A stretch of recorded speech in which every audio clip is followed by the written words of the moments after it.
Karate Kid, Bruce Lee, giving you double vision, no fear, no mercy, gloves off, try and hurt me, you can't hurt me, you can't hurt me, you can't hurt me. Sweep the leg!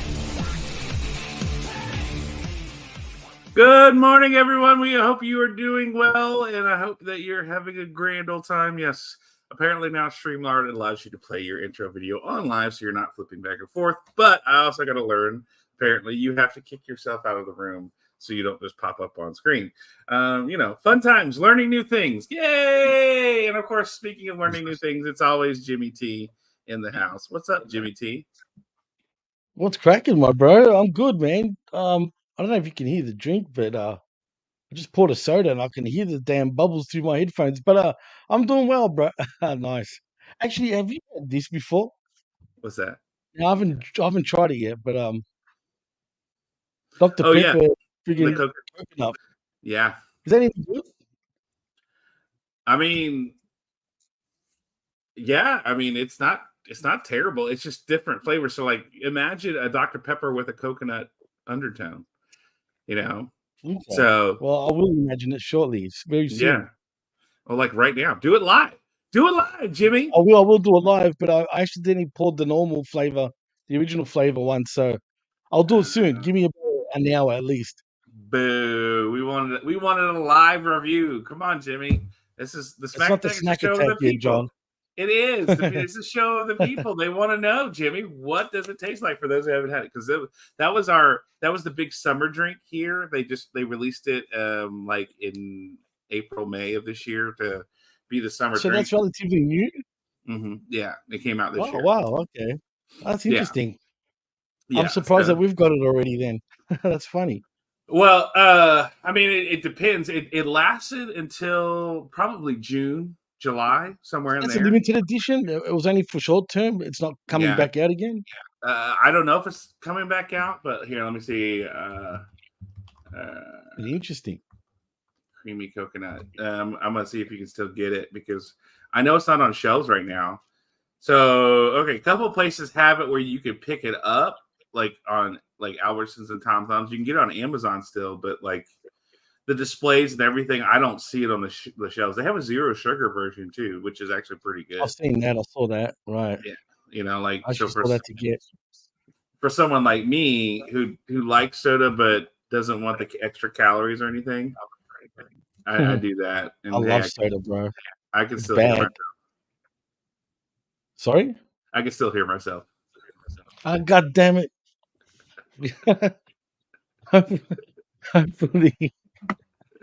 Hopefully this changes right now, fucking. Let's hope you don't hear yourself now, which I bet you can. Let's see. Can I hear myself? Yeah. God damn it. All right, let me change one more thing. I hate doing it. I'm so over this thing. I don't know why it changes every time I do a new fucking show, man. Well, It doesn't make sense. It doesn't make sense at all. Progress and technology. They can eat a dick, Rhodes. Yeah, I said it. Give me a moment, John, to fix that. Yeah, I'll talk for a moment. You're cutting out, dude. Like, I don't know if it's your internet signal or if it's the roadcaster, but you're choppy.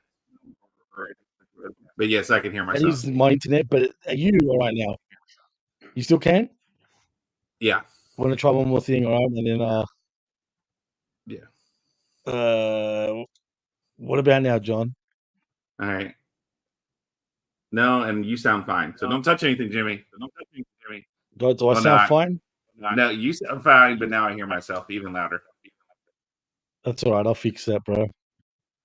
I'll fix that in a moment. Because now I'm back on the right track. Anyway, continue on while I do that, and you just let me know if it's still happening. Okay. Well, yeah, it's still happening, but it's fine.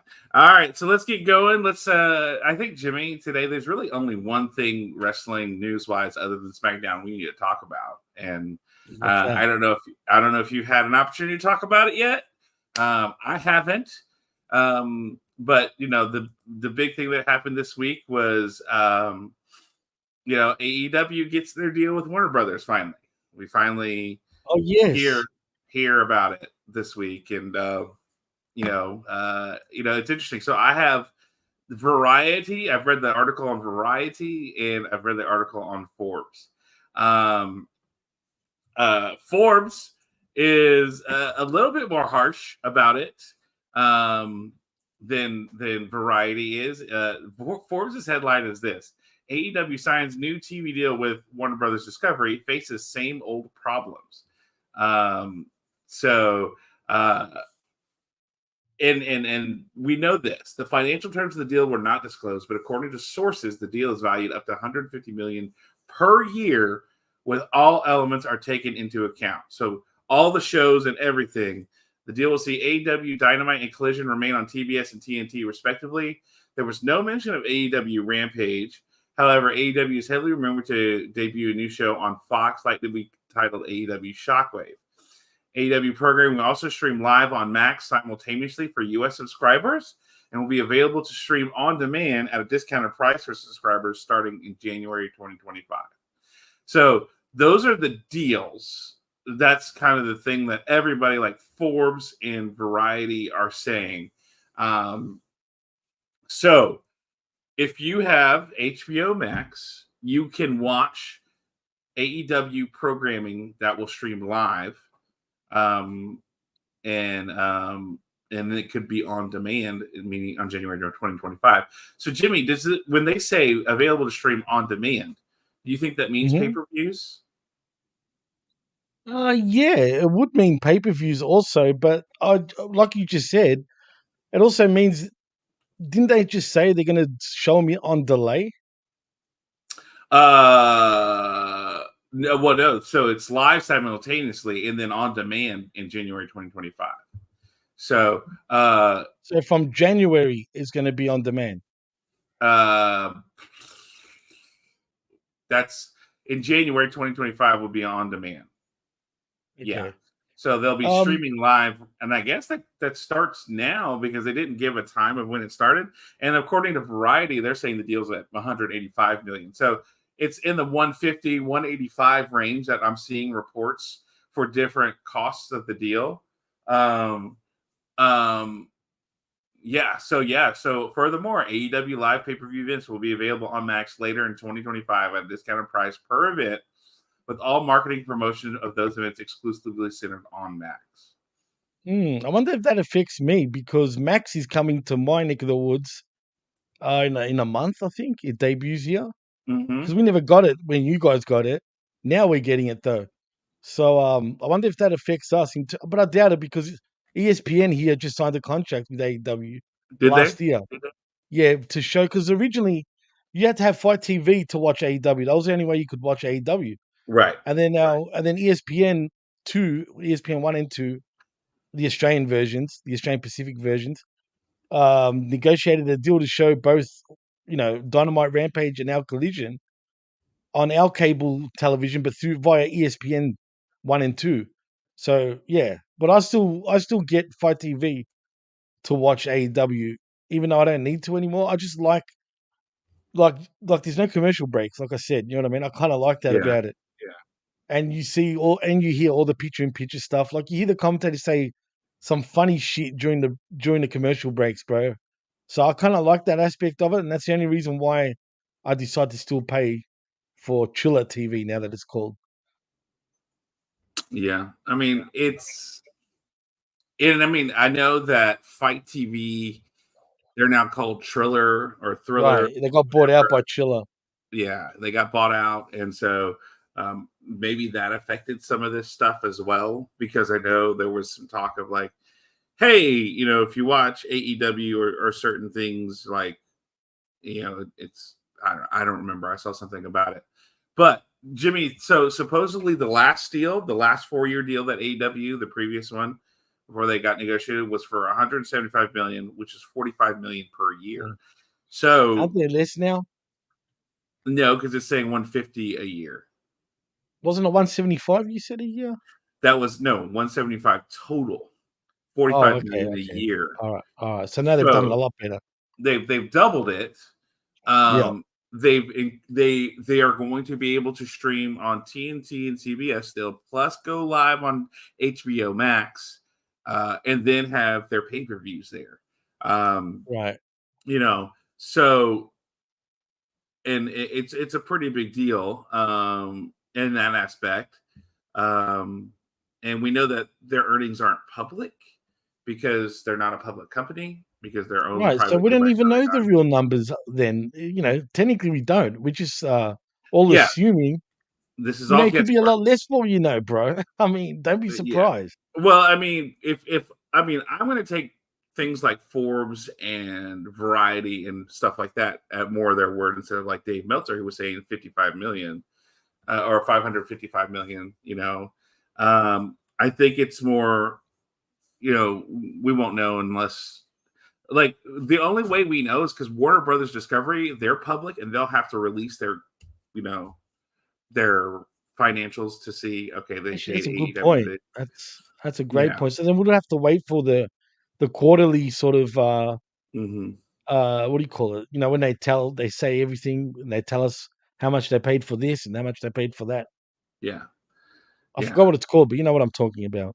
Yeah. Yeah. And so, for example, Forbes says AEW's current woes, however, will make it difficult for the promotion's quality to match the strength of its finances, which could prove a conundrum over the next few years as it tries to kick out of low TV ratings and ticket sales.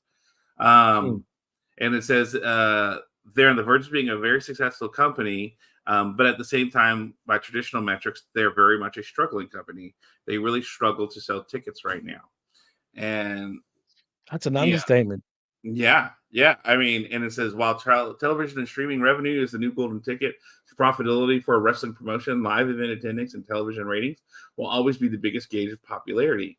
Though WWE significantly scaled back on house shows, which recently there's a bedrock with WWE's business model, its live event business is on fire for both televised and non-televised events. WWE Right. Raw and SmackDown routinely draw crowds of 10,000 or more, and SummerSlam was coming off a record domestic gate of 57,000. Um, you know, uh, and so I mean, like we're already talking about, like tomorrow's Bad Blood, right? Yeah. Let's be honest, Jimmy. If we're going to be talking about we're going to be talking about Bad Blood. It's a B tier pay per view, but I guarantee you that stadium's going to be full. That arena is going to be full. They're gonna It's going to be absolutely sellout, 100%. Yeah, yeah. It's not I already. mean, I mean, and yeah. no questions or issues whatsoever. And then you would look at, say, an AEW pay per view, right? I mean, they get some decent numbers for that, but then outside of that, for your Pay-per-view, they weekly do TV actually programming, pretty how many? well. Yeah, but like outside of regular TV programming, which is every week, where they have to shuffle people and shove them down, and then you look at the pictures, and Will Ospreay is standing in front of 1,500 people in a 10,000 seat arena. I mean, look, I'm going to be honest.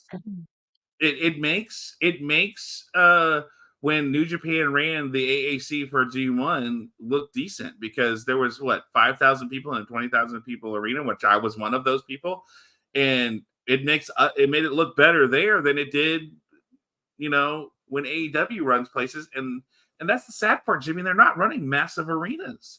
They're running 5,000 seat places, and they still look bad because of the places they run, and the fact that they had to run Arlington, for this residency, and it looked decent because you're only getting 200 people in a place. Of course that's not terrible. It looks fine. I don't It's know, funny Jimmy. you Like, bring that up because, I asked the vet this a few weeks back about, I was with you. I go, maybe they should run smaller buildings, right? And he's like, no, they shouldn't. And I'm like, why is that? And he's like, perception's everything, right? And this was a good point, and this is why I'm bringing it up. mm-hmm. If you continue to run big arenas, regardless if it's empty or not, on TV, you can make it look somewhat not empty, right? If you know what I Yeah, mean, because they use the tarps, they use the friggin' lights, they're darkening out like a lot of the people. But the yeah, perception is, if you're in a big arena, then you must be a big deal, if you know what I mean. So his argument was, compared to mine, no, they should be running big arenas still because perception's everything. And then I thought about it. I thought, oh, man, you know what? Maybe he's onto something. Maybe he's right. What do you think, John, about that? Do you think he's onto something, or I mean, let me put it this way: when they come to Dallas, right? For example, they run all the way over in Garland across town at a city-run arena. All right, right? the Curtis Caldwell that holds like 2,000 people or whatever. They're already running places that's not like, ooh, that's, like it would be different if they were running Arlington at the UTA, arena or anything along those lines. And the Arlington, yeah, Right. it's 5,000, where it's like, okay, Absolutely. cool. That's and look, you're maximizing your dollars because I'm not driving to Garland all the way across the Metroplex. That's 1.5 to almost 2 hours to go watch a wrestling show. But if you're in Arlington, that's halfway in the 100%. middle of the Metroplex, I'm gonna show up there. I'm gonna For be sure. there to watch the show. So I think part of it is too like their lack of strategic marketing and their placement of things, right? When they go to these arenas, Right. you know, Absolutely. that's kind of been my issue. Is hey, no, when you come to Dallas, you're running stupid, stupid places that nobody wants to go to, and then it looks bad anyway because Right. yeah. So okay, you're barely drawing the Dallas crowd because Garland is still what 30, 45 minutes from central downtown Dallas, and traffic is Horrendous. yeah. So I can imagine. yeah, it's I don't know. For me personally, I feel like if they're going to continue to do the live model thing, then cool, you know, let's do that. Let's But they're not. they're not being smart about it. Like, look, I'm going to be honest. The Arlington residency was smart. It's a small building, but you're in the heart of Dallas, Fort Worth Metroplex. You're going to draw from both Fort Worth, Dallas, two major metropolitan cities, and it's like 30 minutes to an hour drive. That was an hour drive for me. I would gladly do that to go to that part of town, go watch AEW. Yeah, I got to see a couple friends while I was at it, but still, and you put on a good show. It's a nice venue. It looked great. Makes sense, right? Cool, do that. Why are you not doing stuff like that in other areas? Why are you not finding arenas that you can go, hey, let me go what's going to be centrally located, not massively out of the way for everybody, and I can reach the most audience, 100%. not every place is Chicago. You could plop down anywhere in Chicago, people are going to show up. You got to start looking at the market and going, okay, what's best for me? And that's, I guess, my issue with AEW. Yeah, sure, they're getting this TV deal. Yeah, they're getting all these things. But, Jimmy, you got to get people to show up so it looks good on TV. So I understand what the vet is saying that, yeah, you get this prestige. But if you can't fill an arena, it looks like shit on TV. Why am I going to show up? Why am I? Of course, it goes back. It goes back to what are you putting on TV to make me want to show up and go see it live? Like there's no storytelling. I mean, let's be honest. We've said this from the beginning. AEW has zero storytelling. They have zero. It doesn't make sense, the storytelling at all. Like we've already had Will Ospreay and Ricochet in a match together On Dynamite. Like, shouldn't you have let that Dynamite, build? bro. I mean, yeah, I get it that there was history before he left for WWE and Will for AEW, New Japan, and all that kind of stuff. But like, for fuck's sake, let it build. Like, and then you pop it off on Dynamite. I mean, Jimmy, it's this kind of stuff that makes me go, "What? What are you doing?" So I don't know, but yeah, I mean, we can complain about that, night and day, man. And you know what else? Speaking of news and your friend, you brought up your friend. You had friends. Did you hear about what happened with your friend? Actually, as a matter of fact, John. Which one? I'm talking about Frosty. No. Oh, she hurt someone on Ring of Honor pretty bad, dude. Oh, really? What's her finisher called again? She does that 450 variation. The temperature drop. That's the one. Well, she did that, but her knees landed right on her face, on her opponent's face, bro. It was pretty bad, man. It was pretty bad, and they stopped the match. I can't remember who it was though, who she did that to, but it was on a Ring of Honor show, and I saw a video of it, and dude, it was pretty bad, man. I'm not gonna lie. I mean, shit happens, but Yeah. yeah.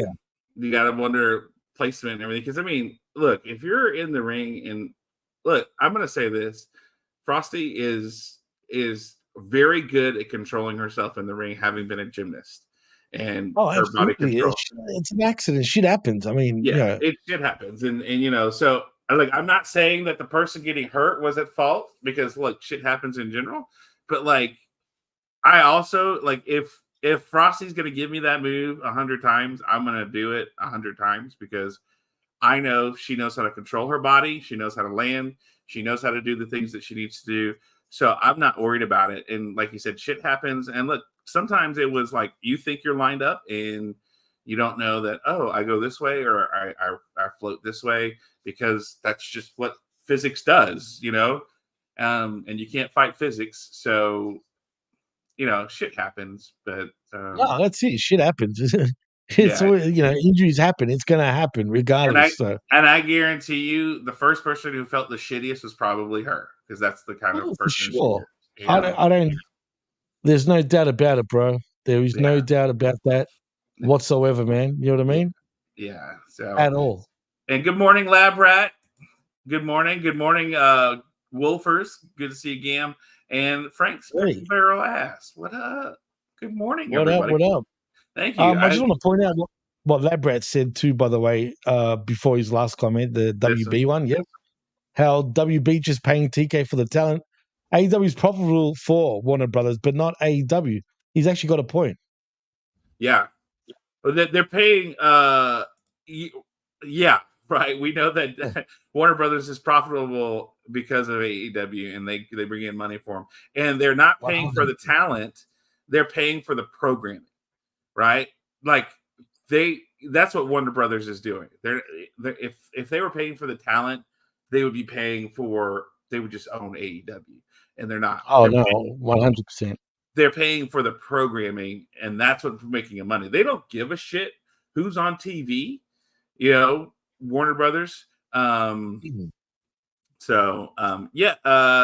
Bad Blood today?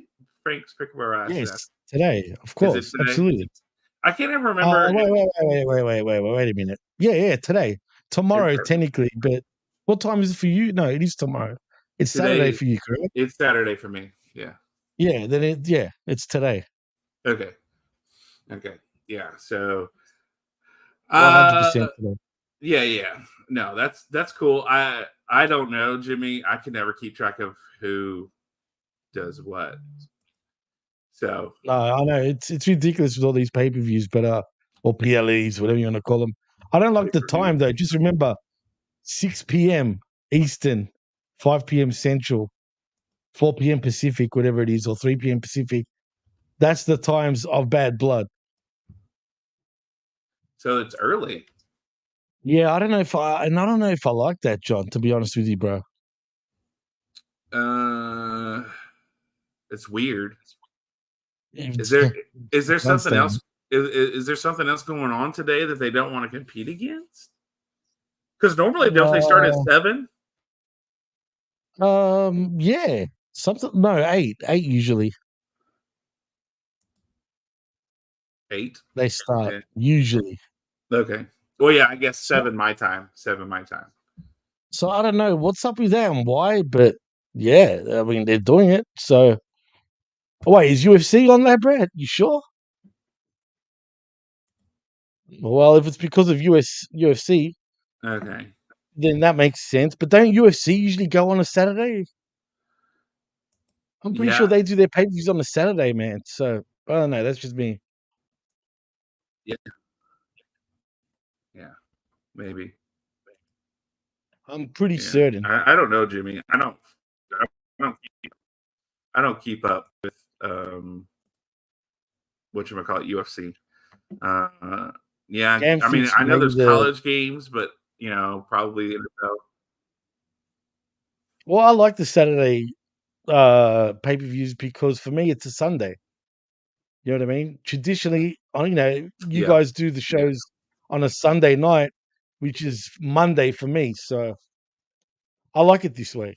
Well, I mean, I think what is it? WWE has gone to Saturday night, and then AEW has been on Sundays. So, um, so I don't know, Jimmy. I don't know. Like I can't keep up with these schedules and what they want to do. It's enough for me to keep up with Friday Night SmackDown, but but I think to kind of go back to AEW for one more thing on this is as as we see here, this to me it goes back to the fact that AEW is in a place where um why doesn't MLW, why doesn't somebody else get, why doesn't Impact get this deal? Is because they have just enough talent recognition for Warner Brothers Discovery to go, okay, that's fine. Let's put you on. Right. And yeah, you're a distant second to WWE, but you're something, you're going to bring in some money for us. And now that we know that you can do streaming wrestling, we've got this cool HBO Max app so that we can throw you on there as well. Yes, I mean, I mean, whatever. it's a money, and we need to utilize it, and we need to get our money and our bang for it, bang for a buck. But here's the question, Jimmy. All right, so we know that Netflix paid what, $5 billion for WWE. USA 5 billion, paid, bro. yeah, and USA paid a whole bunch of money. Yeah. NCW paid a whole bunch of money. 3 networks paid a whole bunch of money for wrestling, Isn't right? that nuts or what? When you think about it, Right. I mean, it's It's crazy. it's Right. wild. The like large amounts of money, and so then in turn, we know that at least it's going to be 150 to 185,000 million a year for AEW, right? So let's say they got a 3-year. I think it's what they said, a 3-year, 4-year deal, 4-year deal. I thought it was 5 years. I could have Was it sworn. 5? Let me see. Let me roll back I'm up pretty here. sure it was 5. Regardless, it means more work. Look, it's a good deal for everybody involved. As much as I shit on AEW, I don't really mean it. All right. When I say I don't really mean it, yeah, I shit on their product. I mean that. But I mean, it's good for the wrestlers Yeah. that they've gotten a deal like this because that means there's more places for them to work. And Hmm. that's all that matters at the end of the day, man. I'm not here to shit on, Right. them having work. I'm here to shit on the product that they produce. And then Yeah. they try to tell me otherwise that it's fucking good when it's not. You're lying to yourself, like most of these marktards. Right. And that I think that's the big part, right? Is like, hey, we've got places for um, you know, uh we want this um because we want wrestling. Yeah, I mean, like when when Absolutely. when was the last time we had wrestling that was this prominent on various things between Impact and WWE and AEW and even MLW, right? And so I'm for this. See, their last deal was 4 years for 175 million, so I'm going to assume at least 4 years for this one. I'm Um, pretty sure I read 5, man. I'm pretty certain it's a 5-year deal. a few reports have said 4 years with 3 guaranteed. So, but What does that that's mean? about 3 years guaranteed. What? In the like fourth year? What? the fourth year is an option. So, like if they don't like what's going on, or if they're not bringing in money, they can option out of that fourth year. Kind of like Is this with Netflix. AEW? Yeah, this is with Yeah, see, with AEW. the Netflix thing, it's the opposite, though. It's if Netflix doesn't like the numbers or whatever, if they feel like it's not making them money, then they can opt out, And it'll end in 5 years. Yeah, basically. or they can renew for 10. So it's the same, kind of like what you see in Right. professional No, even baseball or before that, it can football. end earlier. If Can it end earlier? Okay, but they're getting their money for 5 years, I don't right? know how I don't know how they do their deals. Yeah. Well, it's not with WWE, as far as I know, it's not guaranteed. Oh, yeah, yeah. They can end that after 2 years or 3 years. I'm talking about Netflix. Um, Yeah, look, I don't know. That's I thought the Netflix deal was they had 5 years guaranteed, and then after 5 years, Oh they no. they can either end it or they can sign on for an extra 10 for so much money. So, um, No, there is the option though to go further if both parties are happy. I don't know. Look at the deal properly. If try to find it again, but I'm pretty sure that's what I remember, dude. When it comes to Netflix and WWE, here, let me look it up. I could be wrong. Um, while you do that, I was going to say Frank's Pickle Barrels out says, Okay, yeah, here goes. It says "Are you saying?" WWE will be signed to air Raw on Netflix for the next 10 years with an Oh, option 10 years. extend Yeah. back out of the deal after 5. So Okay, all right. they're on there for 5 for sure, Guaranteed. Right. guaranteed. So if after 5 years Netflix doesn't like what's going on, they can go, nope, we're done. But they're going to be on. That's what I thought it was. They're going to be on there for at least 5 years. Fuck, I didn't even realize it was a 10-year deal. Damn. Yeah, it's a 10-year deal with an option at 5. So what they're doing is the same thing, just they're cutting it a lot shorter. And you see this with NFL teams where like, hey, we're going to sign a guy for $150 million for 4 years, but 3 of those years are guaranteed, and with an option for the 5th year to say, no, we're good. So it's a way to protect the company if the things are going bad. Like we can get a head start on getting different programming or doing something by going, But, no, we're not going to do that. but does WWE get all that money though still if Netflix decided to opt out after 5 So years? my understanding was they get the chunk of money for the 5 years, but not the 10. Okay. And how much is that for the 5? About 3 billion, say, maybe It 2? well, no, my understanding was 5 billion for that 5, and then they'll get more money if they renew for the 10. Oh, are you sure about that? So 5 billion guaranteed for 5 years. That's what I thought, but again, it's look, these TV deals are so fucking complicated, Jimmy. Yeah, I know it is. It actually is. We Yeah, never realized, but it really is. especially with Netflix that doesn't have traditional, hey, this is our ratings, right? There's going to be No, no that's another ratings. thing. Like, There's going to be what's a no good number ratings. for them? Right. That's I don't Because like, understand. how many times, Jimmy, have we seen something on Netflix that was really fucking cool, and they're like, yeah, we're killing it.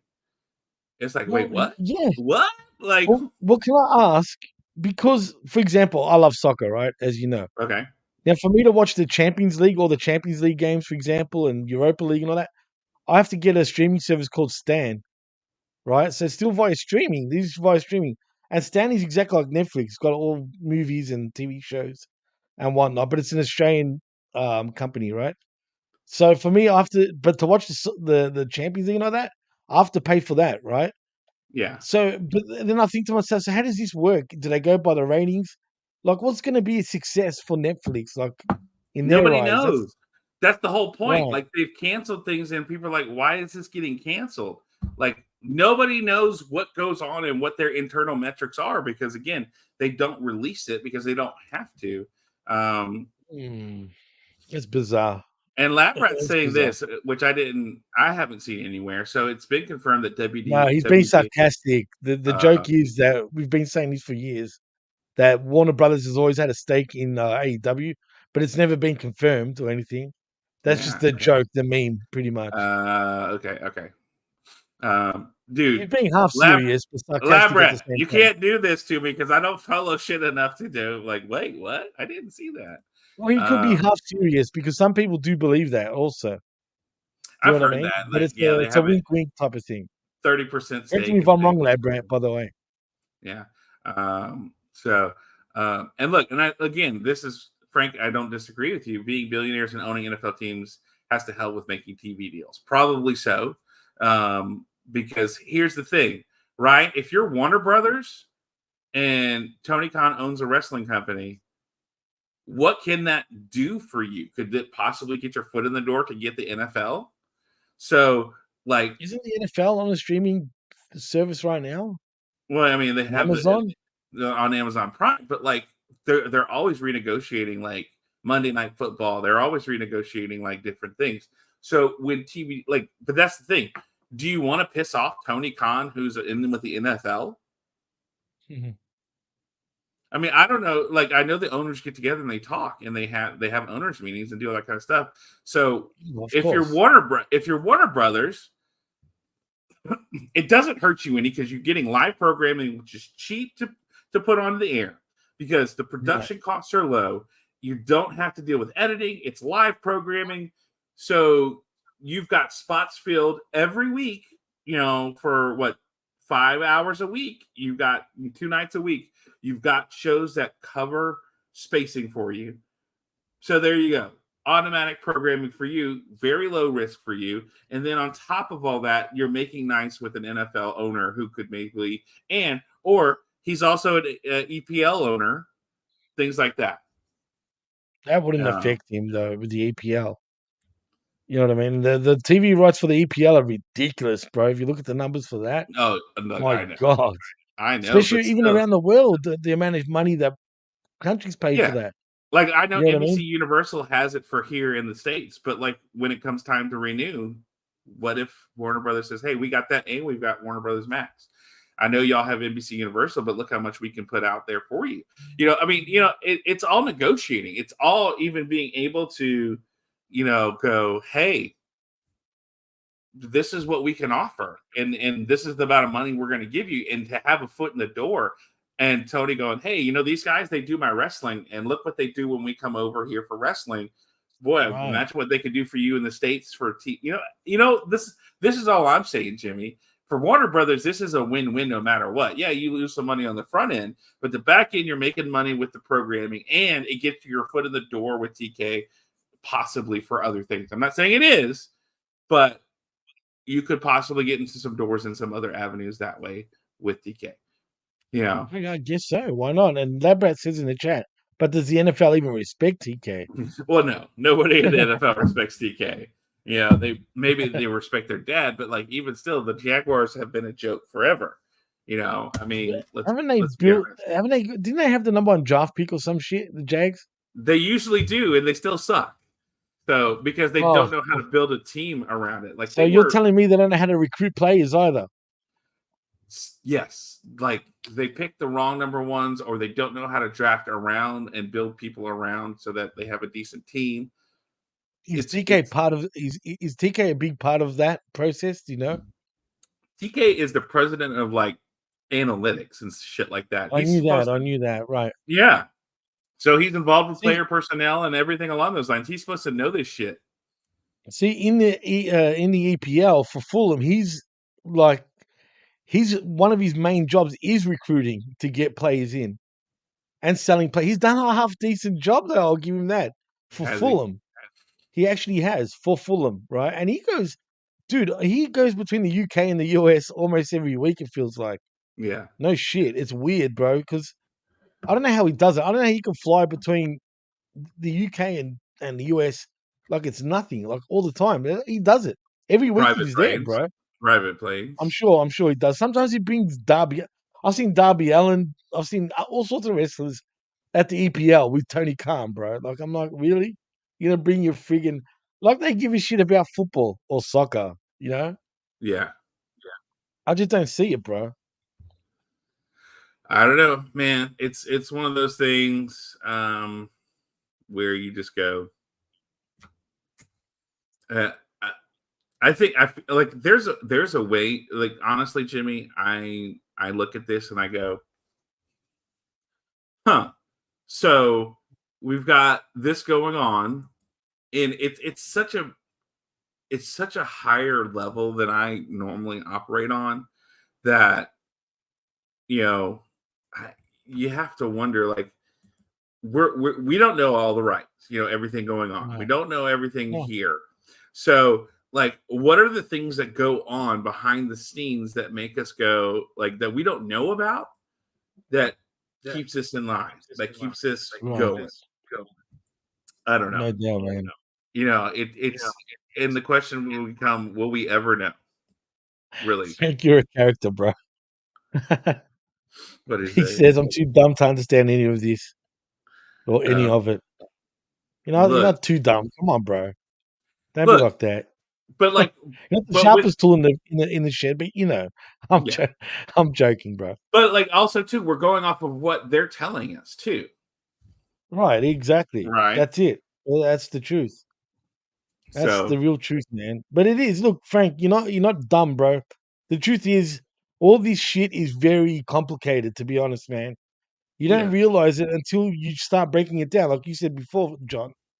Like how full on this shit is when you're reading through it. There's a lot of shit, so don't feel dumb. Trust me, we all get confused when it comes to this bullshit. So you're not the only one, man. yeah.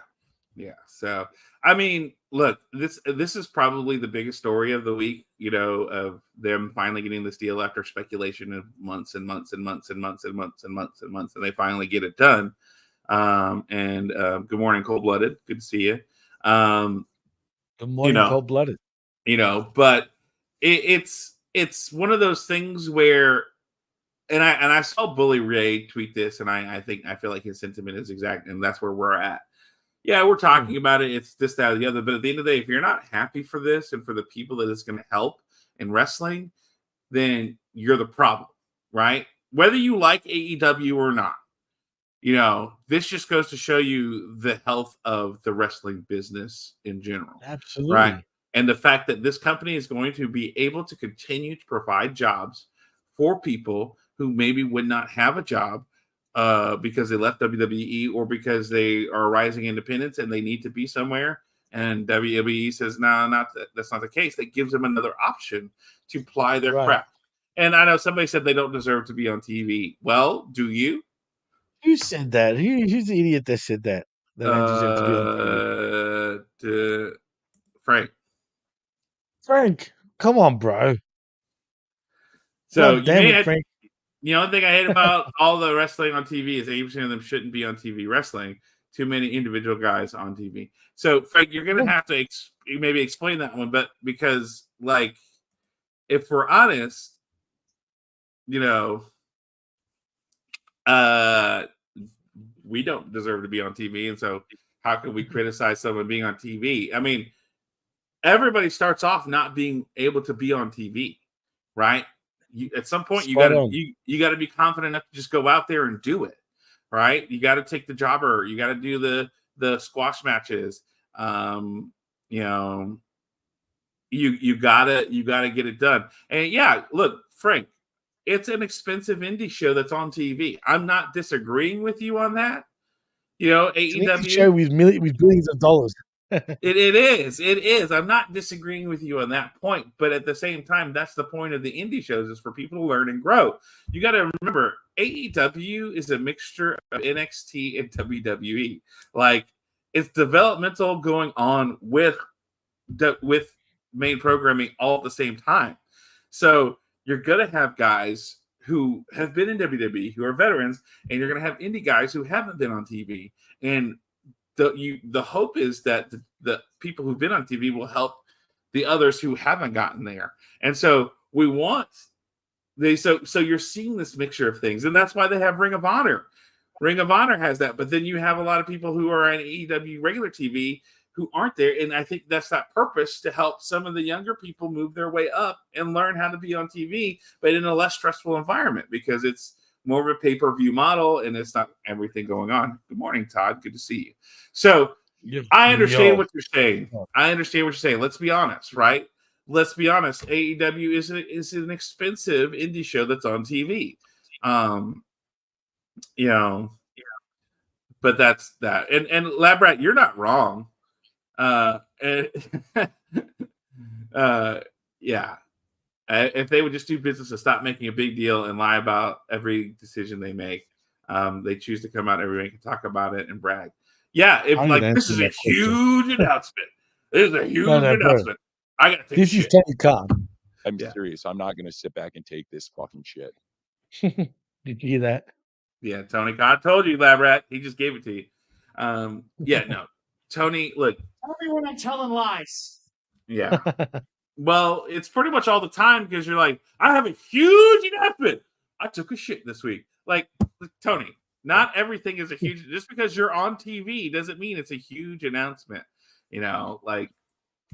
Cool. But hey, look, this is a huge announcement. The announcing your deal on TV is a big announcement. Like that's a big one. Signing, a certain wrestler, is that a huge announcement? So, I don't know. I, He's like, I'll take his coke, pal. yeah. So, I can Keep it understand up, where you're Labrat. coming from, Labrat. And, in that aspect of it. But then again, remember, guys who run wrestling companies are a little bit off center. Look at You Vince have to be. McMahon. Billionaires are a little Look bit at off center, bro. Yeah, billionaire and billionaires are off center. So this is who owns this company, Tony Khan. And if he wants to come out every week and says this is a big announcement, guess what he gets to do? He gets to fucking walk out there and say, I have a big announcement. I took a big old shit. For us. Yeah, I took a I big have old big shit that made announcement, guys. I took a big old shit that made Paul White cry, So No, did but he really?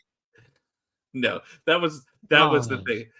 They said Paul White would take shits that would make people just vacate the premises for Yuck.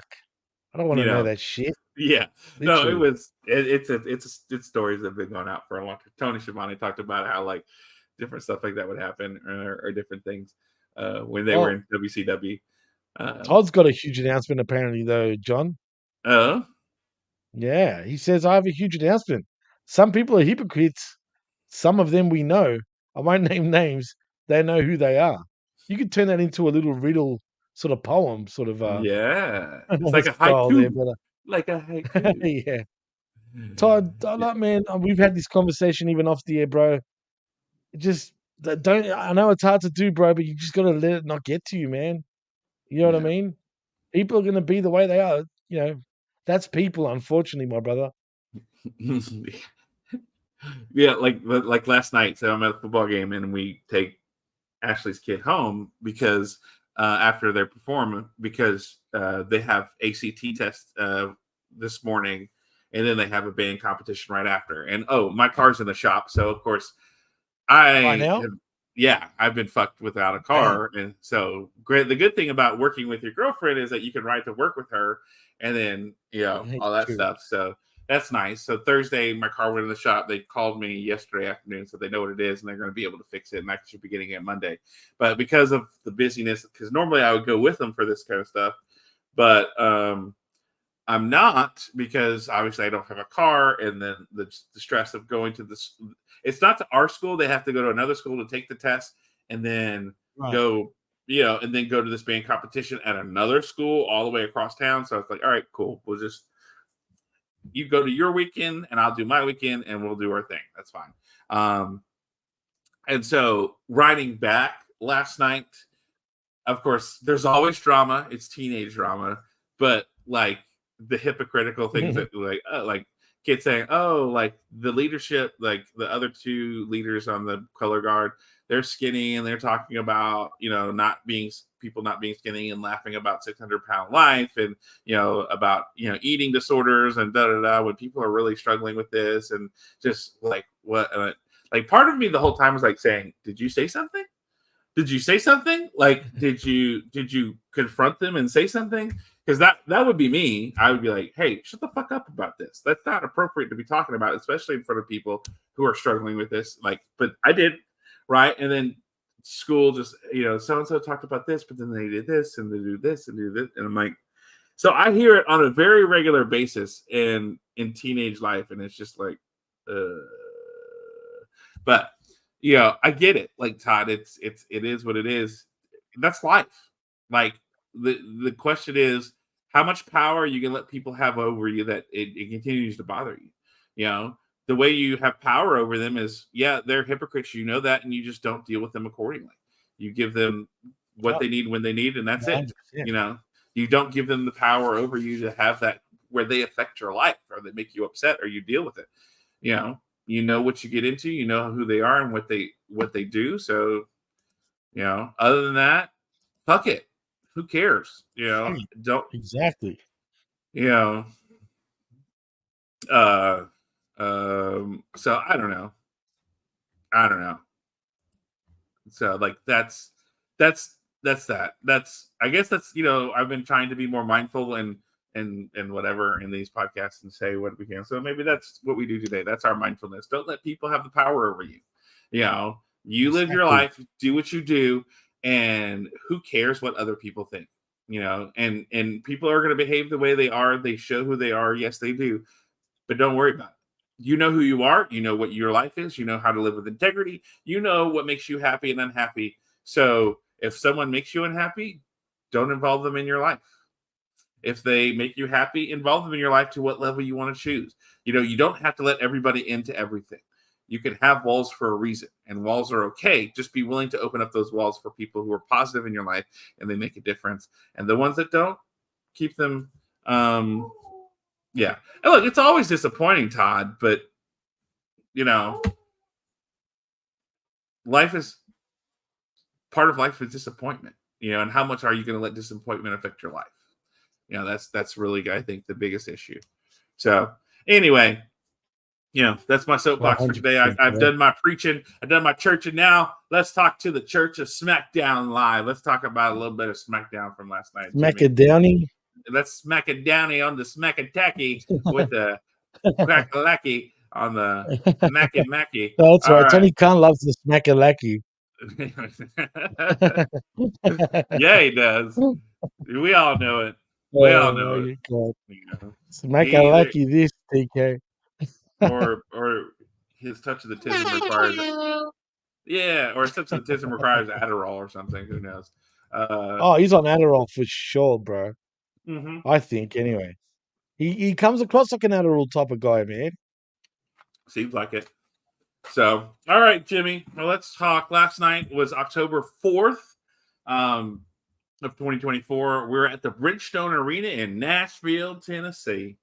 Nashville, Tennessee, yes, sir. Tennessee. And the home of the Ryman and Broadway and all the good stuff that's up there and country music and Jimmy, I don't know if were you familiar, but also like a lot of very famous musicians. Yeah, I can hear myself real bad now. Damn it! Do I sound better, by the way? But A little bit, yeah. okay. Anyway, I'll fix that while that's happening. Yeah. Yeah. Are you familiar with Chris Christopherson? Yeah, that does sound familiar, as a matter of fact. Okay, he was an actor, singer, songwriter, but he passed this week, and so he did. Yeah, he passed this week, and like I don't know if you've ever heard the story of Chris Christopherson, but like he was in the military, he flew a helicopter in the military, real popular guy. He goes to Nashville because he was going to go to West Point to be an English professor, but decided like he really wanted to get into music. Yeah, I can hear myself real bad still. Okay. I'm going to get to there, Wolfers. Let me tell the story of how he got to be a highwayman. Slow down. So what about now, John? Yeah, no, I've stopped hearing myself. Okay. Anyway. So he's in Nashville. He gets a job at Capitol Records, just basically being a janitor, right? Gets to meet some. Right. Like, he becomes friends with Johnny Cash because Johnny Cash is super cool with him. He's a janitor talking to him, and he decides he really wants Johnny Cash to sing one of his songs because he's a songwriter, and he eventually becomes a singer too. But mainly known more for his songwriting. That people sang a lot more of his songs than he sang his. So how does he get Johnny Cash to sing his song? He gets a helicopter. He lands on Johnny Cash's lawn and gives him the song and says, "I'd love for you to sing this." And guess what? Johnny Cash sang it. And like Johnny Cash talked about, like that's one of the best ways. So yeah, and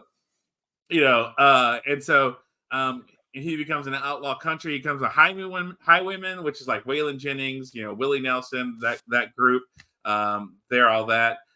He was known for he was kind of a badass tough dude, an actor. He did the A Star Is Born back in the 70s. Yeah, I can still hear myself, dude. And then he was more like he loved America, but more like, yeah, dude, I can hear myself real bad. You gotta do something. Can you hear yourself now, John? No. Yes. Okay. Yes, I can. Okay. Yeah, and so as Todd Brantley said, yeah, I can still hear myself real bad. He was one of the few people that supported Sinead O'Connor. He was more of left central as far as his political views. Like I know him and fuck's sake, Jimmy. I know him and Toby Keith. Still hear me? You can still hear yourself? Yeah. Yeah. This is Him and fucked. Toby Keith got into it because they were going to ready to do a show, and I think it was a patriotic show, and he told Chris Christopher he doesn't want one of his liberal left, beliefs being spoken. And like Chris Christopherson threatened to kick his ass. And probably could have Really? because he was in the military and everything along those lines.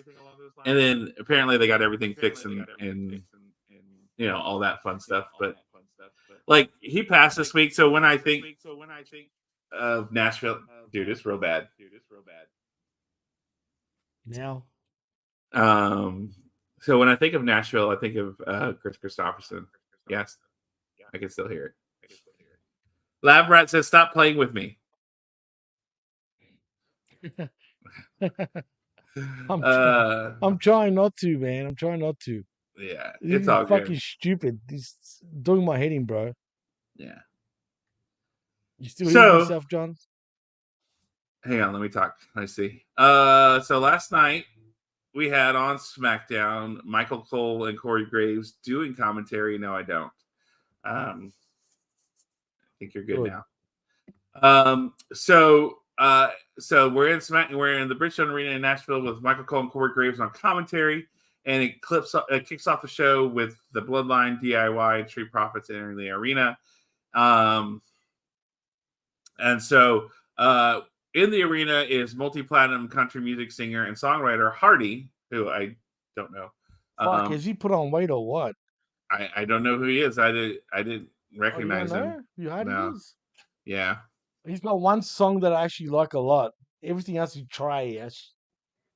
I don't. Again, I don't know. So it's whatever. So and he introduces AJ Styles. Cool, great, yay, good for you, AJ Styles. Here we go. So we knew he was coming, and fans chant AJ Styles. And he gives a baby face kind of return. He's missed the fans. And he talks about how he's sorry for about the things he's done in the past. And he wants to rebuild the legacy of AJ Styles. And that people don't like him. That is the house that AJ Styles built, and then Carmelo comes out. They have their talking. And he beat Andrade 3 times, and he's been one of the holding down SmackDown since AJ's been gone. Cool. Great. And then he's a huge fan of AJ, and he loves the old timers like him. And that he's probably out to announce a Legends contract, and that he deserves it. And he says he deserves to be a United States champ, not LA Knight, not Andrade. So he's been in the ring with and AJ says he's been in the ring with LA Knight before, and he's relentless. He came to AJ's house, et cetera, et cetera. So we have all this talking, and Hayes says that AJ, if he was so phenomenal, he'd be the champion and fans chant, "He's not him." Yeah, they were chanting, "He's not him." Yeah, he's not him. I kind of like that. That was funny. That was good. It was a good moment. And they're, hey, we're both wearing wrestling gear, so let's go have a match. He says, nah, he's good. And then LA Knight comes out and he's like, hey, I don't necessarily like you, but cool. I can go up and down Broadway a few times, punch Hayes 4 or 5 times, go to Broadway, have a few drinks, and have a good night. And AJ challenged Carmelo. And if you can beat AJ, he will make a convincing case to Nick Aldis to give Hayes a shot at the U.S. Championship. But he'll get stomped out. LA Knight's going to go to Broadway, have some drinks. And after AJ Styles beats him, he'll still be hearing everyone say LA Knight. Yeah. So opening segment, it was decent. It's an opening segment with a lot of talking. The point is, hey, we had AJ Styles back, so cool. He's doing the babyface return thing, cool. And now we have Carmelo Hayes wrestling somebody not Andrade, which aren't they tied right now, 3-3? As a matter of fact, they are. Right. So we're going to divert from that to have Carmelo wrestle AJ Styles to get a shot at the title. Oh, I need to pull out the neuralizer again for you, John. Well, I mean, I know after about 3 matches, Carmelo, I mean, not Carmelo, like Andrade got a shot at the title, and Right. now And he we're choked. right, and we're 3-3, and partially because didn't Carmelo interfere a little bit, too. Yeah, I think he did. Right. Yeah, and then now we're tied 3-3. Carmelo is going to fight AJ for a shot to win the title. Okay. All right. Cool. Oh, it's confusing. It is. It is. Hey, it's almost as confusing as some of these TV deals. But hey, cool. It's not Andrade. It's not Andrade versus Carmelo. It's somebody different, and we're gonna do AJ Styles. Caramello. Yeah. Well, wasn't it Carmelo who was his first match with AJ, and it wasn't super great on SmackDown? Was it Wasn't AJ? I thought it was against Cody that it wasn't super great. Oh, maybe it was Cody. Okay. Remember when they botched the Cody cutter? Yeah. Well, not Cody, but what's his name? Carmelo. Mello botched it bad, bro. It was cringe. Yeah. True. But nevertheless, I'm actually happy that AJ's back, and that does lead to a match. And Yeah. I'm going to ask you this, John. Okay. Is this a shoot this injury? Because if it isn't, they fucking sure made it seem like it is. That's a good question, Jamie. It's a hard one. It's a hard one. That's what she said. Oh yeah, Val. You know, here's my problem with it being like if it was a shoot, right? Because they went to a commercial break and then they came back and they ended it, right? So that means they now have to extend it, and it didn't feel like anything. There was a stretch of anything in this show. You know what I'm saying? Like everything seemed to still fit, unless they gave extra time to I can hear myself now. The dumpster match, yeah. What about now, John? You shouldn't. Unless they gave time to the dumpster match, and maybe Tiffany and Naomi, and definitely maybe to the tag team championship match. Just a touch, but it's fine. We'll just roll with it. So that's the only thing, but the way they did it made it seem very seamless. So yeah, now it's louder again. I don't know why. So that's where I struggle with this one. And look, it could be good storytelling. Maybe, we know AJ has said, fake injury or do whatever before. So, or it could be he seriously got hurt. I feel like you actually got hurt, John. Yeah. I mean, it was kind of weird, bro. The way that went down, it was very strange, man. But right. But like Cold-Blooded says, we'll see. He says, I don't think they would have done the backstage with the doctor if it was legit. You don't think so?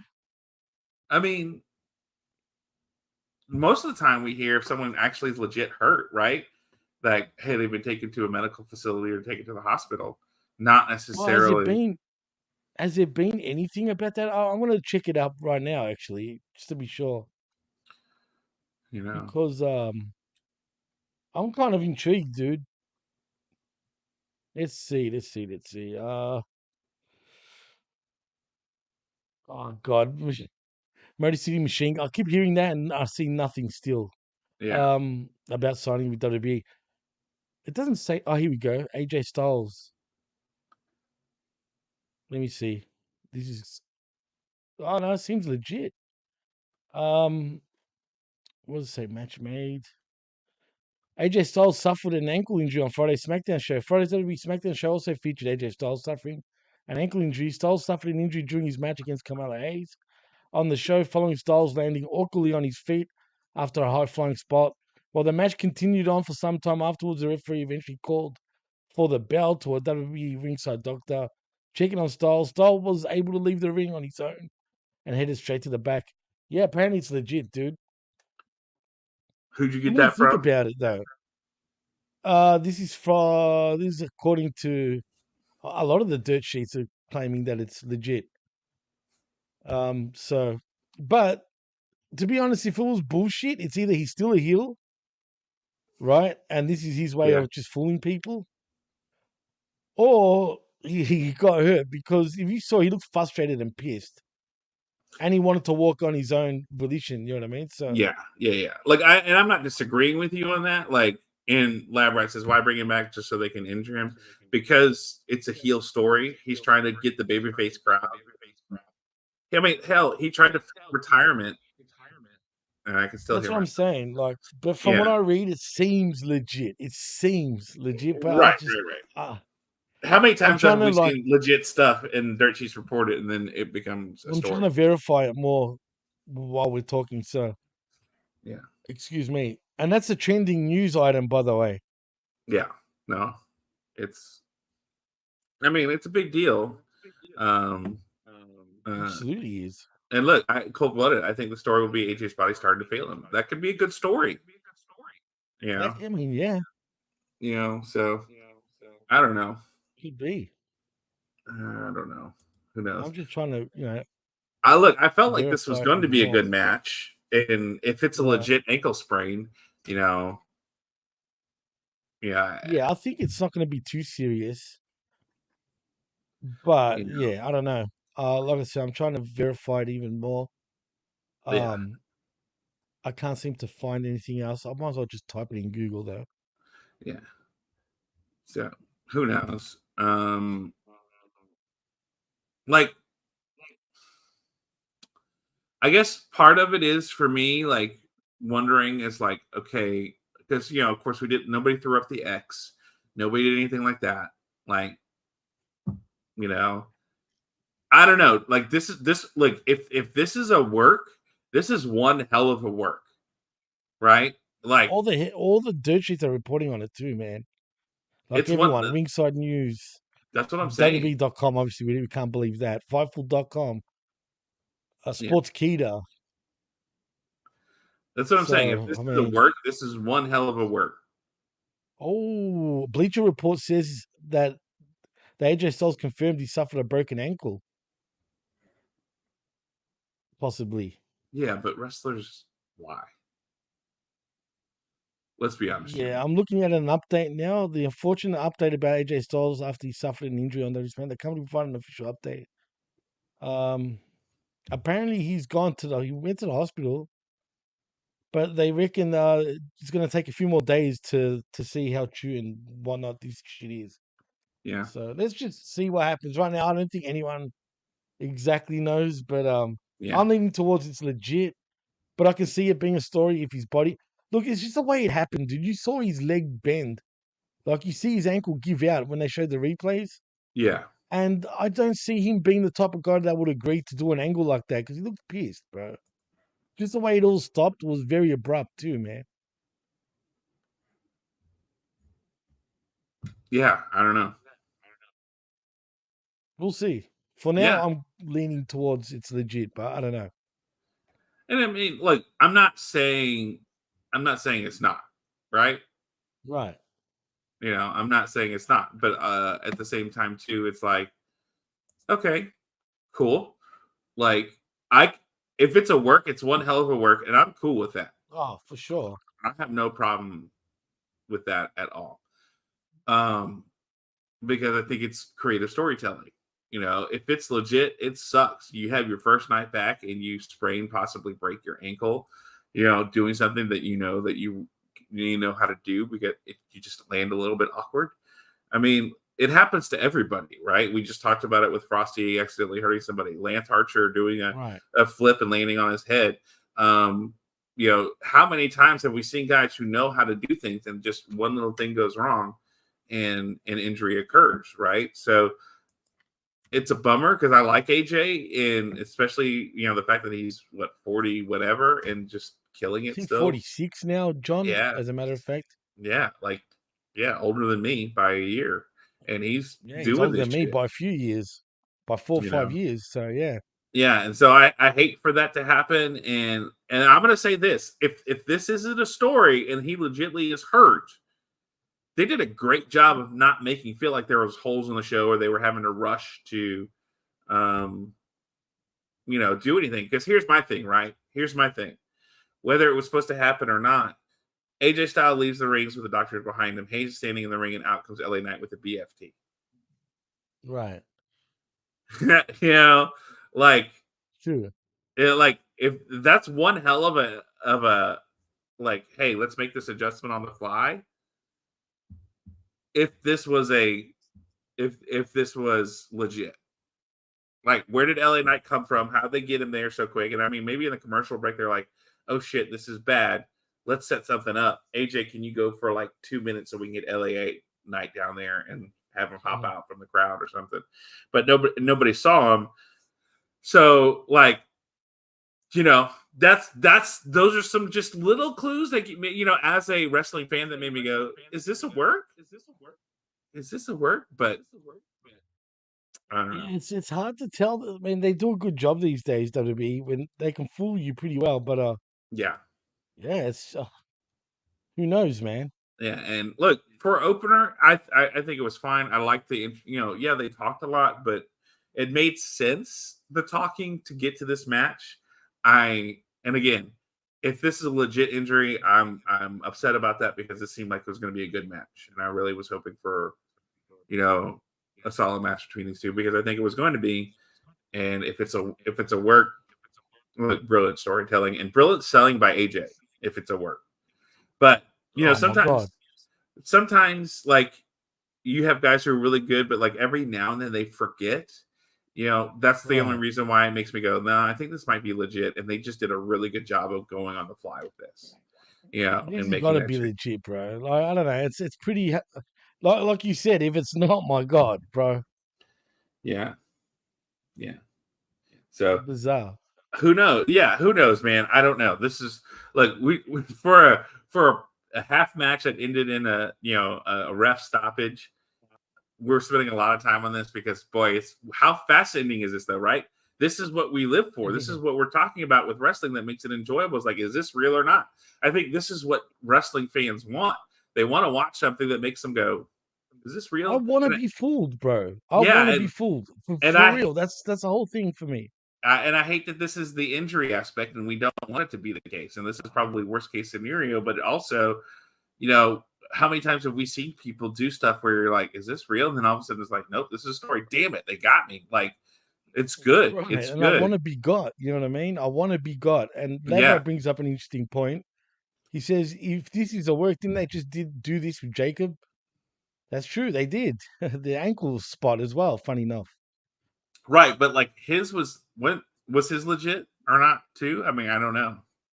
You know what, man? That was never really like I don't know. It Right. seemed legit. He was See? wearing a moon boot. Yeah. He was wearing that even when he was out in public, dude. He was going to the corner Yeah. store with a moon boot on. Yeah. Yeah. Yeah. Like, I mean, So, but I I think don't Todd know. Bradley is more right here. They don't want none of that soccer mom haircut. Yeah, Like, they were giving me shit about my soccer mum hair too, apparently. well, yeah, you have So I'm soccer like, cut mom. it out, boys. Yeah, you have soccer Cut mom. it out, damn it. And like, You don't want none. yeah, and I don't know about this one, Brad. It's a good point, but like, I don't think many people recognize or think about it. I think his was, he got hurt and then he was out for a minute and then he came back. So Yeah. I don't know. Who knows? This is, again, it's all 50-50, man. We can't confirm or deny. I don't even know anymore, which is a good thing. I prefer not to know. Right. I Yeah. want to be second guessing everything, because that way, then that's fooling me, and I'd rather be fooled. Right. Right. And so here's the I was on question. board, bro. No, I wasn't. And this is fascinating that we're still talking about this. But here's my next question, Jimmy. Right? Does this give LA Knight a chance to go, well, no, you didn't win the match. I mean, you won it, but you didn't win it. AJ got hurt. So you don't get a title shot. I'm not going to give you a title shot. You didn't deserve Well, it. didn't they allude to that on the show with what's his name later on? Yeah, but With I guess that's yeah. that was the first thing that I thought about when I heard ref stoppage. Like before we even got to that point, right? Like again, thought process of storytelling and everything along those lines, because this is how my brain works when I watch wrestling. It's like, oh, well now LA Knight has a legitimate like, no, you don't. I'm not going to go to Aldous until you deserve a title shot. You had a ref stoppage because AJ got injured. You don't deserve it, and it makes Carmelo like even more of a heel, and everything along those lines. So You know what? I'll hand it to Mello. At first I wasn't sure about him on the main roster, but now as the weeks go on, he's starting to settle in his role, and I think he's doing a great job of it too, man. yeah, he's solid. Like he's a solid. Like let's be honest, Jimmy. He's a mid card guy.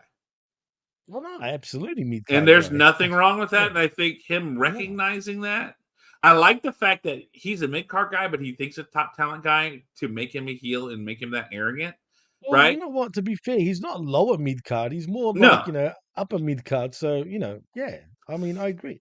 He's not on the low. he's Maybe not he's not lower mid card. medium. He's mid card. He's legit mid card, right? Like Yeah, like could nothing higher, nothing lower, just mid, yeah, and not like in a bad way, in a good yeah, way. maybe one day he can hit the U.S. Championship. Not right now. It'll take some time. I think he'll need to do like you could build him up to challenge for that mid card title and then get knocked down, right? But like, and then maybe one day eventually he'll get it. But like, I think that's his level, and that's great. And I think if you understand that, you can have a great career. Look at Dolph Ziggler, right? Like, Mhm. let's be honest. Dolph Ziggler, mid card to upper mid card guy, had the title once or twice, but like relished in the role of that, getting guys over and having those mid card titles. Dude was solid. Had very long career in WWE doing something like that. Yeah, Being a no, for go-to sure, guy. man. So Absolutely, bro. I all agree right, Jimmy. 100%. Yeah, so I think he's going to be a talent for years to come. That'll be good for wrestling, and especially for WWE. So after this commercial break with LA Knight hitting the BFT, we have a commercial break and we go to the dumpster match of Chelsea Green versus Amisha. And this is one of I the love matches this, where I bro. could, yeah, this is great. And look, because Chelsea's a great character wrestler. Amisha is a solid tactician, technical wrestler in the ring, has done it all. So, and this is where Mishin, like, honestly, this is where she made her name in like TNA, like, right? These dumpster matches, hardcore matches, things like that. This is where Mishin has done some of her best work, with Gail Kim, with, Kong, with all these different people, right? That's where she's Absolutely. been known more for. And so this was two people in their element doing their best and being their best. And this was a very solid match between these two, right? I'm going to Dude, say I it. thoroughly enjoyed this match. And as a matter of fact, this SmackDown felt very TNA-esque in terms of booking. Yeah. And it wasn't done by accident. This was obviously, I mean, the commentators were mentioning how even Michin and Chelsea Green have been multi-time, knockouts champions in TNA. Yeah. Same with AJ Styles being, multi-time TNA world champion Yeah. and whatnot. And no, and I think that's all because then in Nashville, it made total sense to do this type of booking. I mean, Yeah. Nashville is the spiritual home of TNA. Yeah. Yeah. No, I agree with you. And look, as Labrat said, this is great. Chelsea Piper's gear was perfect for this match. It was great. I agree. It was a Like, good. These women can work, bro. they can go. do. Yeah. So Todd, I'm going to say it was a dumpster match, not a dumpster fire match. This was actually really It's actually solid. decent, Todd. You should go back and watch it. You might enjoy it. Yeah, I enjoyed it. I thought it was good. Again, like So lots did I. of real fun moments. Because we had at one point where Mishin tries to put Chelsea in the dumpster, but Chelsea lands on her feet and pushes Mishin into the dumpster, but the lid wasn't closed, so therefore it keeps going. And look, this was a fun match. This is a match where I could see where they gave them a little bit more time. I said, "Hey, ladies, I need y'all to go a little bit longer because of if this was one of those things and it felt natural, like like the amount of time that was given to this match felt good. And mind you, Jimmy, this is the go home match for Bad Blood, right? Or the go home show for Bad Blood. Right. And so Absolutely. on this go home show, we had AJ Styles return, we had a dumpster match, and then we had in our main event, we had a tag team match, a ladder tag team match, a triple threat ladder tag team match. Right? For a go home show for pay-per-view. We had it all, bro. Like, and they did this on Raw too, with title matches and title changes, which is bizarre. They don't usually do this type of like matchups on a normal show, let alone on the go home show right. to Of a a pay per pay-per-view. view, which is Yeah. completely weird, dude. Like that's why Bad Blood. I know. I hate calling pay per views B sort of pay per views, but I it kind get of feels like a C pay per view, even like at this point. Well, yeah, If that makes because sense, because there's no no, real ramifications. It's all the Bad Blood feuds of WWE right now. That's right. going on. No title matches, just all bad blood. And and that's the point, Jimmy. Like, that's what they're Right. trying to say is like, that's why they're calling this Bad Blood, because it's feud matches. So, but Jimmy, what a way to build it, right? Like, hey, do I want to watch this pay-per-view now? Because look, I've seen some of these things. I'm looking forward to it. I mean, I'm intrigued by a few of these matches, and I bet you it'll still be a banger, no doubt about it, man. You know what I mean? I'm not going into a thing it's going to suck. I do think it's going to be pretty good. Right. And Jimmy, remember, we had now this week we had, NXT debut on CW as I well. liked that. That was great too, by the way. I It enjoyed was that a good show. We had, Raw is on USA for a little bit longer, and then now we have SmackDown, who's on a new network. So here's my question, Jimmy. Like, how much of this too is, hey, yeah, this is a lower end pay-per-view, but also too, we're on some new networks, so let's really show out, right? Yeah, I think it has to do with the new networks. Obviously, it has to be A little 100%. bit, you would And think, right? no, for sure. And revamp was cracking, bro. And early start this week. No, early start every week now. It seems. Yeah, Revamp. yeah, Tell them, John. Tell them what's yeah, cracking. yeah. So for those of y'all who are coming in, most likely we're going to be doing early for a long time because one, it helps me have more time during the day to get stuff done.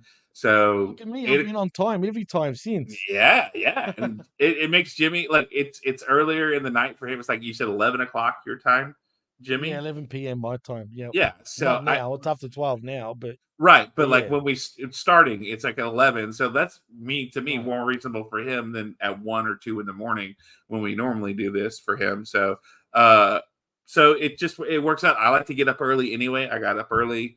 I did some stuff around the house, and then I came and got ready. And so then now I can still go to the gym. I can still do other things and not, be stuck in the middle of my day and half my day's gone and be posting. So yeah, we're going to be doing 8 o'clock my time, 9 o'clock Eastern, and then 11 o'clock Jimmy's time. I think it's pretty early for you guys, but come on, man. Stop sleeping in, damn it. Yeah. You bums. You bums. Nah, I'm joking. Yeah, but it was good. Yes, and I agree. Nice trying to draw new fans to the new channels. Lab Rat, agree with that. And I know we said this, Todd, but I agree. The TNA shoutouts was really nice. Something you would never have seen TNA, with fans. TNA. So yeah, not only Todd. Unlike TK, we actually have announcements. Yeah, we will. That's kind of a big announcement. I think we mentioned it last week, but I mean, after this week for sure, we're gonna definitely be making probably that still change. need to, because I've noticed some people haven't been on there recently. Still, you know what I mean? Yeah, I need to put that on. Yeah, on Twitter and probably in the HMG group. But Lambert wants to know something. He says, "How do you guys feel about WWE ending with closing credit? Kind of cool. Do they? I don't know. I don't know if I like it. I'll tell you why. I hope it wasn't Triple H's idea, because it feels like let's put myself up. Let's put myself over, brother. You know what I mean by doing that. Or maybe it's a way of them doing that, so it's not Vince McMahon, it's him that's doing things. What I did find interesting on NXT though, Triple H was also one of the executive producers, along with Shawn Michaels. Yeah, they have been. So that means Triple H is still doing NXT. I mean, well, executive producer doesn't necessarily mean you're like you can be an executive producer to a show, like if like you help write things or you do things. Triple H can oversee it, So there's that, right, and then in wrestling terms, it feels like executive producer means also head of creative. Do you know what I mean? Maybe I don't know, but like he's probably letting Sean run it, but he's in charge of everything on TV wise. So yeah, he's going to get an executive producer credit. Look, and Gary yes, Wolfers hit the nail on the head. We do need this is kayfabe. They used to do that years ago. Yeah, this is for Saturday night's main event. This is why I love this. This is great because again, yes, I agree with who said it. Revamp said that people deserve their credit on these shows, right? Hey, this is great. But I also like that they used to do this like for the videos and for Slammies. Saturday night's main event, like for and like when Slammy Awards back in the day. Yeah, anything that was on TV, especially. He says they used to roll full credits. You're half right and half wrong on this. If you watch WCW back in the day, the pay-per-views or actually had rolling credits at the end of every pay-per-view. Not on Nitro, not on Thunder or Saturday night. Just pay-per-views that would have rolling credits, but WWE never did that like that on their pay-per-views or anything like that. They did it on their VHS tapes, and they did it on Saturday night's main event. I don't remember them ever on VHS tapes, and I used to get the VHS tapes all the time. Legally you have to when you did VHS No, you don't. Yeah, that's even on my DVD. I've got thousands of them, bro. None of them have rolling credits on mine. Are they legit, like from WWE? Yeah, legit. No, these are all legit. Yeah, man, from the WWE. I've even got American imports. That's as legit as you can get, if you know what I mean. I'm telling you, dude, they never did the rolling credits on DVDs or VHS. That I can guarantee you. I've still got a lot of VHS tapes, and I've got thousands of DVDs, bro. Not thousands. I've probably got around 1,000. That's a lot already, but Yeah. I used to spend a lot of money on WWE and just wrestling in general, bro. I've stopped collecting the DVDs and whatnot because of fall, you know what I mean? But yeah, man, I did that for a long time.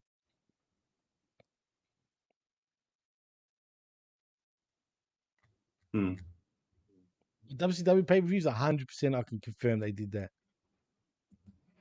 Because that's one of the things I remember, like Conrad and Bruce talking about, how they would have rolling credits. They got that wrong with the video releases, I guarantee you. Well, Mike, you've got 200 WWE VHS tapes. Did they ever have rolling credits on the pay-per-views, particularly on VHS?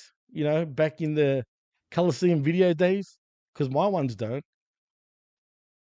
But fun fact, though, Coliseum Video. Mm-hmm. Did you know that was also a porn movie distributor? Yeah. See, thank you, Mike. He confirmed it right there. Nope. Maybe then it was just for Saturday night's main event because, like, I did see it on the also. The stand up. The Vince McMahon song, the stand up. You know what I'm talking about? They rolled credits on that, and that was during the Slammies back then. Yeah. Yes, Todd. That's what I said before. NWA and WCW used to do it back in the day too. I was saying that before. Exactly. Yeah. I knew WCW did, but like I remember they were talking about how kayfabe was like, I think it was on WWE, WWF's credits, because they talked about that with Bruce and Conrad talked about that, how they would do that sometimes, just throw some random stuff in. Well, yeah, WCW did it 100% on the pay-per-views, though. Never on Nitro, never on Thunder or Saturday Night or Worldwide or Pro, whatever shows. Just the pay-per-views. And Blaze Nick is blazed. Tell me you're blazed, bro. Are you blazed, Nick? Of course he's blazed. Blaze Nico. Yeah. So I mean, look, it's whatever. Like I said, I just remember that conversation of the kayfabe is like being a producer or a director or something like that, and that's the story that Bruce would tell. So, you know, Yeah, well, Bruce is full of shit, and he says baked like a plate of bacon. I like it. I had to do a pig sound. nice. Yeah, Yeah, they did it occasionally, like I was saying, but more like I said, the Slammy Saturday Night's main event. They might have yeah, done it a few times, yeah, but yeah, yeah. It mainly is like what it the is. Stand Back fucking show, which was on Slammy Awards, if I remember. That they showed kayfabe as one of the producers. Yeah, gotcha. Anyway, we're not there yet to talk about that. We haven't got to the end of the show yet, but anyway, we talked about it. So dumpster match, Yeah, we'll Jimmy. get We're there. talking about it. Look at you! Suddenly you're rushing to get to the end of the show. God, No, usually but we're only like, halfway through. well, I mean, we're about halfway through. Now at 31, we usually go 2.5 hours plus, bro. Yeah, I'm Except trying for the to last couple of weeks. be No, it's professional. good. It's good. It's all right. We'll be done before the 2 hour mark. I Yeah, guarantee you. yeah. So, look, I thought we were talking about the dumpster match, and I thought it was good. I enjoyed the match. If you didn't see it, go see it.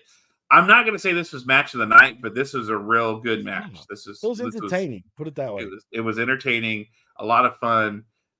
Two people who are good at what they're doing.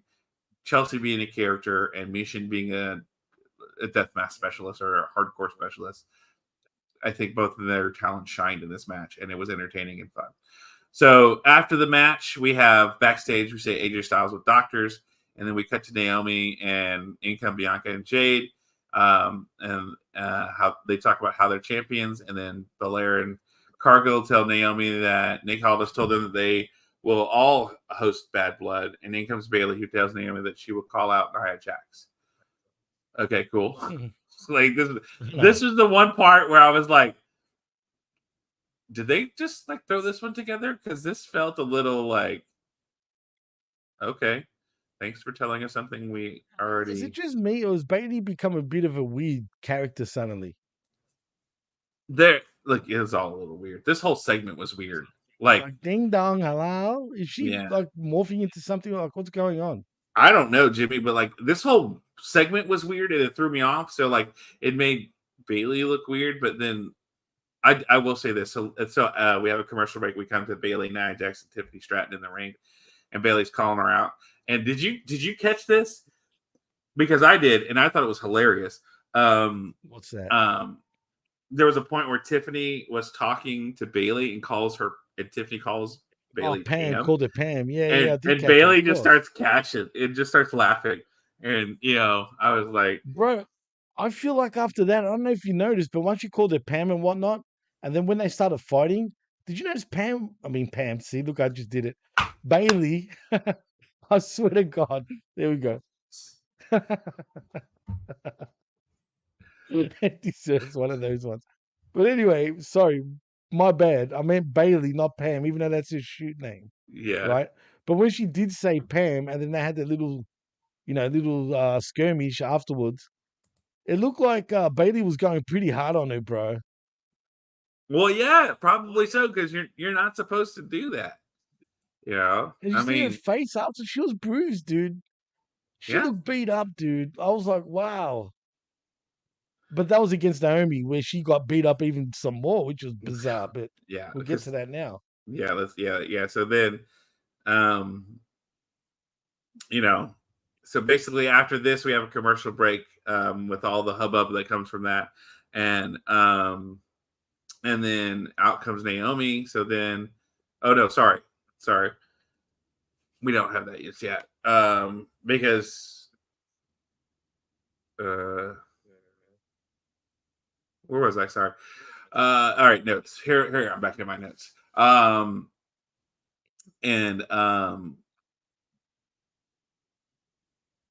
don't know. Like that segment was, blah, blah, blah, blah. Then we come out, we have a commercial break, and we cut back to Chelsea, who's covered in dirt. And Piper tells her that this fella's not that bad. And in comes Pretty Deadly, who hold their noses and leave. Austin Theory and Grayson Waller walk in, and Austin Theory is holding a cake. Yeah. And he says the cake smells, but Waller tells her that's Chelsea in the Legato 10,000 walk in, tells Chelsea to look at Chelsea and walk away.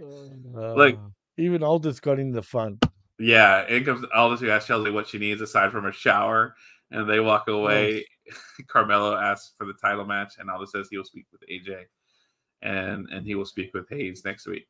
So yeah, this was a nice segment. I enjoyed it. Where hey, everybody got a little bit of TV time, and the cake smells funny. No, that's not the cake, dude. That was the best. The Waller theory part for me was the funniest one, man. Just because they weren't even looking towards fucking Chelsea. It was just straight away they walk out laughing and then, and then going, man, I think my cake smells. Like it's such a himbo moment, right? Like, which is what I know, but that's what Austin makes Theory it is. good. Yeah, that's what he's become, and it's been great. And like, my cake smells funny. Because they're both freaking dopey douches. You know what I mean? Yeah. Like when I say dopey douches, they're like typical, what do you call it? From fucking college, bro. They're frat boys. Sorry? Frat boys. Yeah, frat boys. But what are they called? The fucking the dopey ass fucking hot dudes that all the chicks like, but they're just dumbasses. Himbos. I forgot the word, bro. Himbo. That's what I just said. Himbo or a frat boy. No. There was another one. Ah, my God. What do they call those college idiots, bro? I forgot. You'll know what I'm talking about. It's there in my head. I can't get it out. Come on, chat. Just jocks. That's the one. Thank you, Revance. Oh. They come across as jocks. You know what I mean? Thank you, Revance. You're the man. Okay. That's what I meant, John. I did say douchebags already, but I was trying to get to jocks by saying douchebags. But anyway, jocks is what I meant to say. That was good, and I liked all this. Hey, what do you need besides a shower? Like, yeah. That was great, man. No, I feel bad.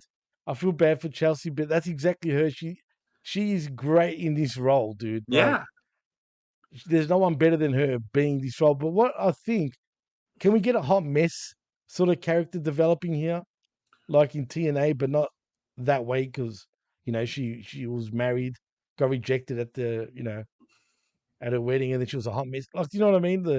I know what you're saying. Not the exact same way, but like where she just loses her shit and she stays in this crap that's all over her for a few weeks. Like I like what she is right now, the kind of Karen-esque and hiding behind Piper, kind of person that. But Chelsea always gets her comeuppance, right? But that's been the great thing. She hides behind Piper. She's braggadocious, and then when it's time for her to get hers, she gets hers, and it's satisfying. She's the perfect heel especially for women, right? Because everybody hates a fucking Karen, and then finally that Karen gets her comeuppance. For sure, man.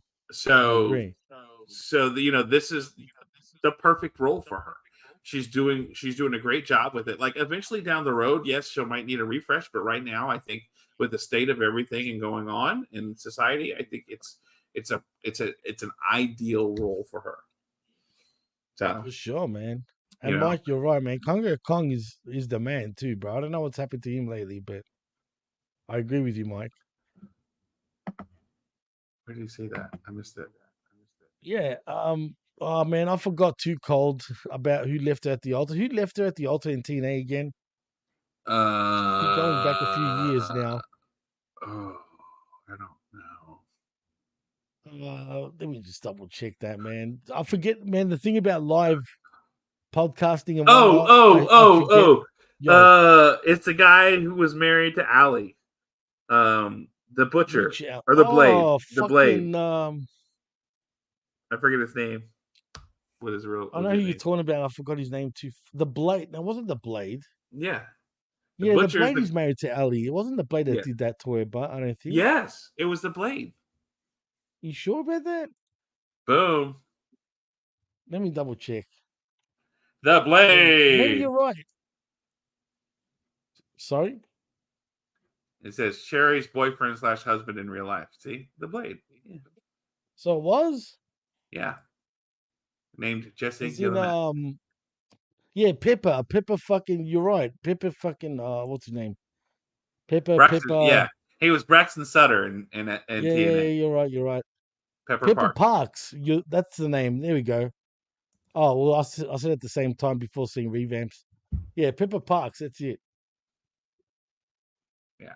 So, anyhow, we nailed that down. Yay! So yeah, I'm good with whatever. So I like her right now. I think, but like that's the thing. You can give Chelsea something, and I think she'll just run with it. Yeah. So Yeah, no, she's great, man. I saw some interviews with her where she literally doesn't care about becoming champion. She's all about like all this shit. She's down to do all this, and she loves doing it. yeah, That made me like her even more, bro. she's a character. Like she's a character wrestler and loves it. Cool. For sure, man. She's all about doing the right thing as well. Like I love her mindset, dude. Yeah. Yeah, and like she's gonna have a job forever doing that. Like she could be wrestling forever. Yeah, no doubt. And Todd's saying, what, in TNA when she got left at the altar? Really? Yeah. Wow. Yeah. When Allie If broke that's up the their wedding. case, that's crazy, bro. So I mean, her song still says it, right, in WB. I'm a hot mess. The song, which is a nod to her hot mess days. You know what I mean? yeah. Yeah. All right. So Jimmy, we have to talk about this Tiffany Stratton Naomi match. So I like this match because this is the best match I've seen Naomi in years, bro. yeah. I swear to mean, you. it was definitely much improved at the last few weeks where she looked real rough. And I would say Yeah. she was definitely improved. Dude, again, she went hard on Tiffy, bro. Yeah. I mean, she made Tiffy. I mean, that split spot, bro. That winded her, man. You could hear the air go out of her lungs, bro. I'm like, oh damn, you're that's talking about hard. the one that was like right before that commercial break where she Right before the landed. commercial, spot on, right? Exactly. Yeah. That one was like That was heavy, bro. I'm like, damn, this bitch. You know what I mean? right, I but felt like she also was whooping her ass, and I didn't expect the ending of this, man. I thought surely Tiffy will get the win, but I boy, did no, too. she didn't. But like when you do that split spot, like you're gonna take some shit on that one, right? Because I mean, there's no way to do it safely where you're She's gonna never like done that like that to anyone, as far as I remember, dude. That was stiff as shit on Tiffy, though. well, I guess I just don't remember that where she I don't know. Like I don't like maybe it was the placement of how she did it, but like It I guess was she didn't fucking do it any safe. She winded her legitly, bro. I'm telling you, oh that was yeah. a winding and a half. But like how do you do that move safely? Like do you just do it where your knee lands on the person so it's less mass than like your ass and everything else? Like Without it looking fake, you can't do it safely, really. right. And that's what I'm saying. Like I don't know. I guess but for some reason it looked rougher on Tiffy this time than it has before. And it was, dude. I'm telling you, I heard her like you hear her air get out of her lungs, dude. She was winded 100%. I'm telling you. But see, So again, I think it has to do with Bailey, like Revamp said. I'm telling you, since that Pam spot, yeah, it could be a little like, hey, go knock this bitch out. Like, give yeah, her a because receipt. who the fuck is Tiffy to call her Pam? She's still new to the main roster. Look, I know I know this is the way it goes in wrestling. They call each other whatever they were introduced to each other as. So, for example, a lot of people call Triple H, H because he introduced himself the first time to whoever it was in Right. that way, or Taker. Everyone calls Mark Taker. You know what I mean? Right. It goes by how they were introduced to each other. If she introduced herself as Pam, I guess that's fine. But you don't call her Pam on live television anyway, unless you're trying to Yeah. get some sort of thing for a major feud. This is not a major feud between the two of them. They don't even really have a feud. Yeah. So I think it was that because if you notice with Tiff, she's like she calls her Pam and then she's like, oh, I mean I mean Bailey, like that, like totally like went back on it. Yeah. Yeah. I don't know. Like this is one of those like, was it intentional? Was it a slip? Like what they were trying to do, I don't know. Maybe she was getting like what Todd is trying to allude to. Maybe she was trying to get her freak off. Take that. Look, I Shit. mean, at one point, I think the word "bitch" was thrown out too. Oh, yeah, by During Bailey. that thing, yeah. Bailey called Tiffy a bitch, wasn't it? Yeah, maybe so. Yeah. Yeah, So man. You could see Bailey didn't like it, and I think Naomi took liberties on her on behalf of Bailey too. yeah, and Insult to Okada. yeah, right. Okada's gonna pop And like, I agree about Naomi bitch. having no charisma. She doesn't. You're right. By the way, Frank. Was it Frank that said it? I'm pretty sure it He was. says Bailey is a black hole of entertainment. Bailey, that was before, yeah. Now he said that, but before, black is a black hole of entertainment. Why? What does that mean? You don't like Bailey, Frank? Come on now. Yeah, and Too Naomi much of has a the pickle charisma of a barrel's park. ass. Yeah, his ass is in a pickle barrel. Um, Yes, Naomi, yes, see, he did say it. She looked hang on. good in the ring, though, for once. I'm sure you do like that big ass, Frank. I wonder if that's got enough charisma for your ass. Yeah, for Bailey and for Naomi. So, okay. Shit. Oh, there we go. Old man Come stretch. on, John. Old man Shoot it stretch. home now. I know you're hanging to get out of here, but Yeah. we're on the home run, surely. We're on the home run. To me, this match was okay. I liked the ending of it for sure. Where Naomi gets the roll up. I'm liking that Tiffy kind of Yeah, like, you know why that was great? Because I legitimately said, how's she going to kick out of that? yeah, She made all her weight go the other way, where it'd be almost impossible to kick out. And then you yeah, know what? She didn't kick out. So I was like, you know what? I like that. Because yeah, that looked like a legit pin. Like, yeah. Like legit, like you're not getting out of this shit. no The way. the only other like I don't know if you saw this, but apparently on a house show, Rhea Ripley rolled up Scarlett Bordeaux I in a. saw that, dude. Did you see that? And like, and somebody put in the lesbians went wild. And then Scarlett says, I didn't know I could bend that way. And then Karrion Kross goes, I did with a smiley like sly winky face. That cracked me up so much. Like, yeah, sure. Was that necessarily in character? No. Was it funny as fuck? Yes, it was. And I was good with that. But like, yeah, like, That was was there awesome. some lessons being taught in this match? Maybe. Was it also a good solid match? I felt so. But here's the thing, right? I felt like Tiffy did her fair share of giving back and doing her part in this match. You know, Tiffy is despite money, bro. I think she's the future of women's pro wrestling. She's she's great, but I think, she's young and she's done a couple of stupid things since she's gotten onto the main roster, but that's okay. She's lucky she's talented and she's lucky she's pretty young because young people do dumb things. So you can let that shit slide here and there. You know what I mean? As long as she doesn't yeah, fuck up badly, I think she's got a bright future in WWE and pro wrestling in general. yeah, yeah. I think she just has got to get over. I mean, because this isn't the first time where she's had some of these screw ups like this. She's just got to get over that. The Jay Cargill incident. Yeah, and there's some That was other a bad incidents. one, in a way. Yeah, but Right. like she's got to get over some of her own stupidity and getting out of her own way. Mm-hmm. So, but other than that, I think she'll be good. So She'll be good. she'll be good. Okay, so then we are heading our way to the main event, and we got clips of last week's SmackDown where the Bloodline got the win against Kevin Owens and Randy Orton, and they're walking backstage.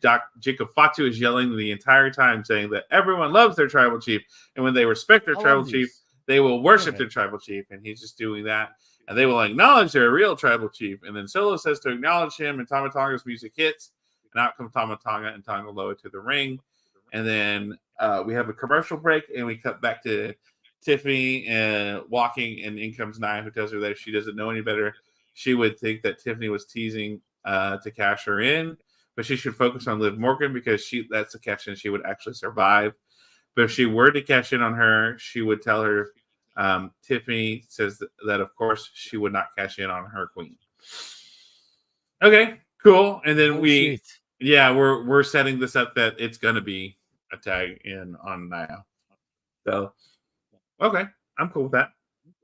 It would be awesome if she did go for someone like a Liv. You know what I mean? Yeah. That'll be very unexpected, but I doubt it. I still think she's going for Nia. Yeah. Yeah. Ooh, that's a good question. Same thing you said about Tessa Blanchard. Should she get a second chance in the unit? No, she's done, unfortunately. And I was a big fan of hers revamped, but she's done, bro. One too many dumb shit, bro. Yeah. Simple as that. Yeah. She had plenty of chances and she fucked every single one of them, man. And it's a shame because she would be truly one of the best female wrestlers right now in the whole world by a long shot. But when you got a dumbass mouth like Tessa, you did it to yourself. It's plain and simple. Yep. Sure enough.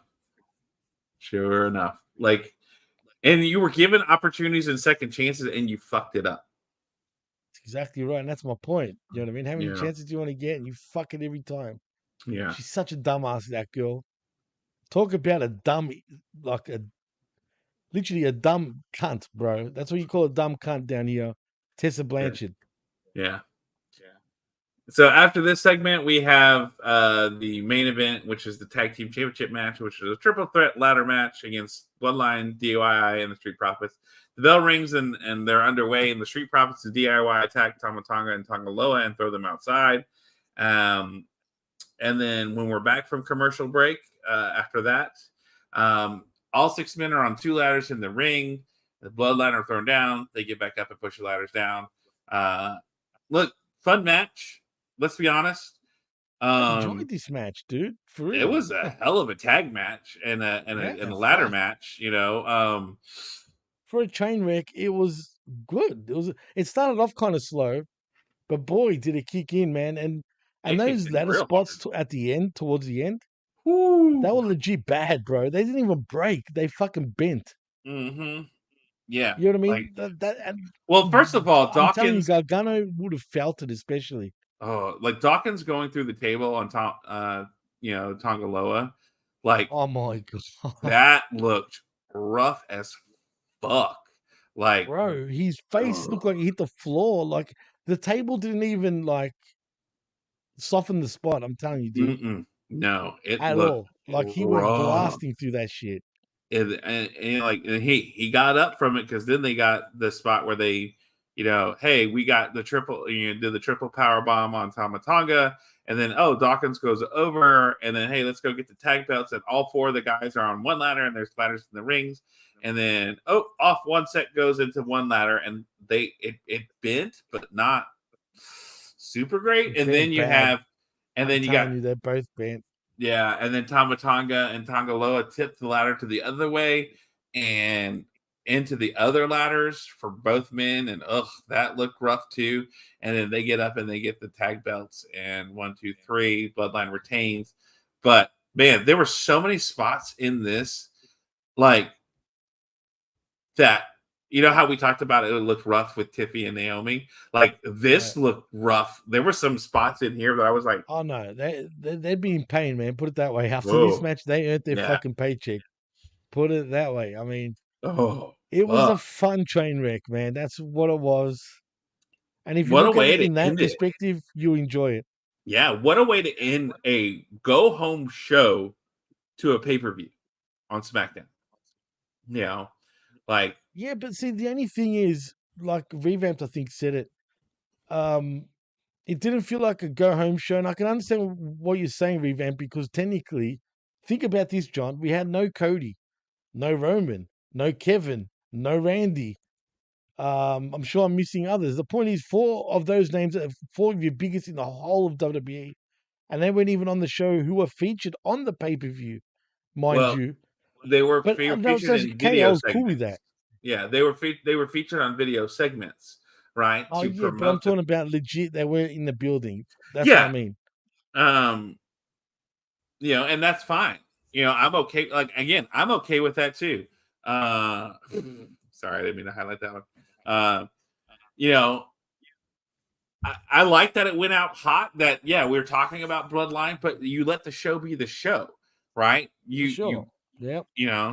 I I thought this was a real solid show. This was like you had that undertone. And look, that's what this match was, right? It was a bad blood match talking about the bloodline who's going to be facing Cody. So you have that underlying tone of everything through this match, but it wasn't all in your face and commercialized. We had wrestling matches, we had solid matches. This is one good go home show. Like I actually thoroughly enjoyed it. I actually did. No shit. yeah. I thought it's been the better show for the last few weeks, even though they had none of the big name stars on there, and I'm fine with that. Yeah, look, this was As a matter of fact, I'll give it a B plus. That's how good it was without those 4 guys on it. Yeah, I'm going that high, bro. okay. B plus. I thoroughly enjoyed it when I didn't Now, expect to. Now, are you doing the curve of the go home show, or this is just as a SmackDown show? Just as look, if you want me to talk go home, do you want to be completely honest? If I rated it as the go home, C minus, dude. Really? Yeah, because really it didn't have many. Yeah, we saw segments about Cody and all that, but big deal. I'm talking about there's no real implications about the go home to a pay per view. Does that make sense? Yeah. Like AJ Styles and that shit. That's got nothing to do with Bad Blood. The main event sure has something to do with but it Bad does. Blood, but not really either, though. You know what I'm saying? It does. Again, the undertone. AJ Styles, LA Knight, they had Bad Blood. They, LA Knight came to his house. Oh no, no, I'm talking about, but they weren't scheduled to be on Bad Blood, though. Right, but still, what's we talked about this early, right? The whole purpose of Bad Blood is all these grudge matches, essentially, right? Right, I get it, but they never used to do that in previous Bad Bloods. I mean, how do we have not one total match? Because that's bro. When was the last time? Think about it, dude. When was the last time we've had a PLE / pay-per-view without not a single title match? I don't recall one. Yeah.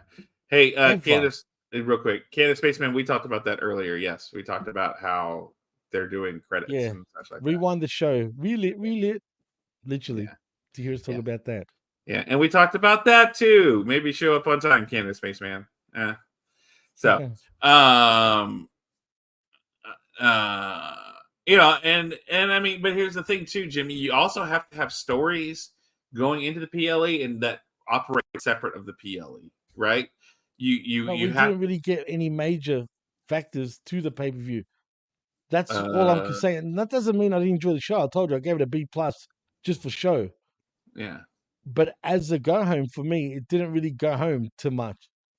Well, and that's where I'm going to disagree with you. If I'm going to grade on the go home curve, I'm going to go A on this one because it made me want to watch. But for go home.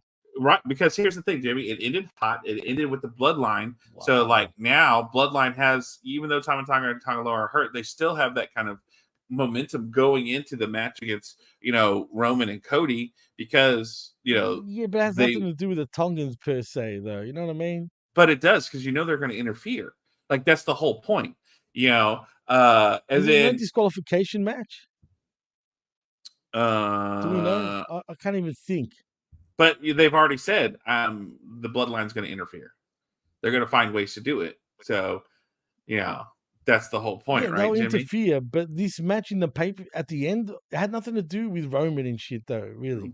But it's the momentum that the Bloodline is carrying into that match. I understand what you're saying. Absolutely. Because Tama Tonga and Tonga Loa are going to be with Fatu and they're going to be with Solo. So it's again, it's the subtlety of the underlying theme that this is carrying through. If we saw Cody get involved with and Roman, sure, I would agree with you. But in this case, I don't agree with you when it comes to that. I don't know, man. Like I said, but that doesn't mean I didn't like it. I just want to stress I gave it a B plus. Yeah. Well, and that's why look, and I'm going to say like, yeah, it's a B+ show for me as well. But like, but if I'm going to go on storytelling, going into okay, you had LA Knight, AJ Styles, Carmelo Hayes, Bad Blood right there. You had a dumpster match with Michin. But they're not part of Bad Blood. We're Hang talking on, pay-per-view. hang on, Don't say hang Bad on, Blood if hang you're not part on, of Bad Blood. hang on. Let me Right. talk. Okay, all right. I'm talking about how did they lead this match? All these matches tonight had some kind of underlying grudge match issue. That if you can't But are tell they me featured that's on not Bad Blood though, John? who gives a shit? The point is they're telling that What do story you into mean? it How can you have say Bad Blood and they're not even on Bad Blood? because you're carrying That that doesn't make theme sense. throughout the go home show. So you're suddenly telling everybody, hey, there are a whole bunch of things that are going to be like this on the pay-per-view.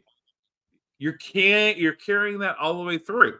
Like you're making your show make sense. You're not having random matches that make no sense just because you need a But match. technically, they're not part of the pay-per-view, so it is random, if you know what I mean, for a Bad Blood. If they've got I Bad Blood but not understand. part of Bad Blood. But think about the theme of all these matches, Jimmy. All these matches Right. everybody had issues with each other. Going into Bad Blood, which is a show about grudge matches. So why wouldn't you have the last show before your pay-per-view have matches that make sense in the sense of everybody here has issues That in features for title nobody match. from the actual event, though. So Okay. I don't know. I you don't agree told the with that, but story. that's cool. You told the story of with your matches and everything, and then you still told the story underneath of it, like you had your video segments talking about Bad Bloods this weekend and in Atlanta and da da da da. Yeah, but they went on the actual main show, though. Yeah, you can give segments all you want. That's fine. But So I'm with Canada Space Fan, where he says, Jimmy, there is no bad blood. There is only a little bit of irritation. That's how I took it more so. It was all irritations compared to Bad Blood. And they're not even on the Bad Blood show. Thank you, Labrat, as well, by the way. well, I guess The this chat is has where spoken. my John, the sophisticated chat has storytelling is above your plebeian mindset of seeing how things work. So, but I think we both are in agreement that it was a B+ show in general. Like, I absolutely love the show. Absolutely love the show. I thought it Funhouse was show, and it was one of the best shows in the last few weeks. Put it yes, that I way. agree. I agree. I think that's going to be definitely something as we go forward to go, yeah, this is good. Todd is out later, dude. And then Thanks, I think Todd. Peace out, brother. let's see. Canada Spaceman, he said he gave it a B. Cold Blood gave it an A-, or an A That's show. a big call. Yeah.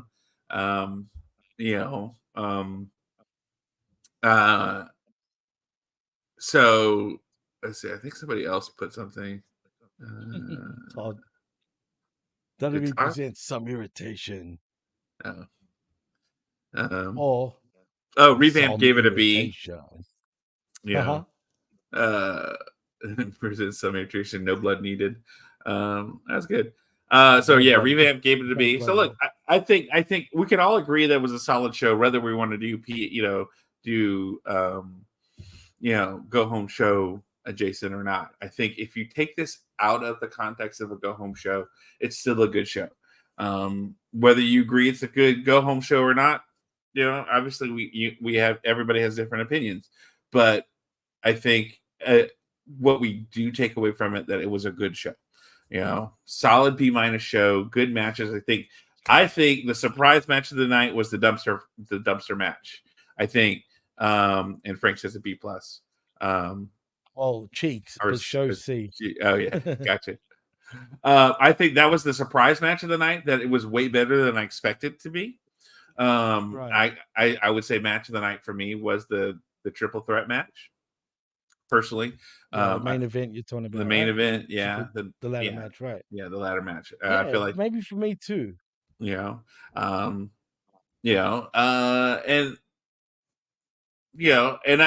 look, if AJ was really hurt, I'm going to say this: they did a masterful job of not making it feel like they had to rush things onto a show or make adjustments.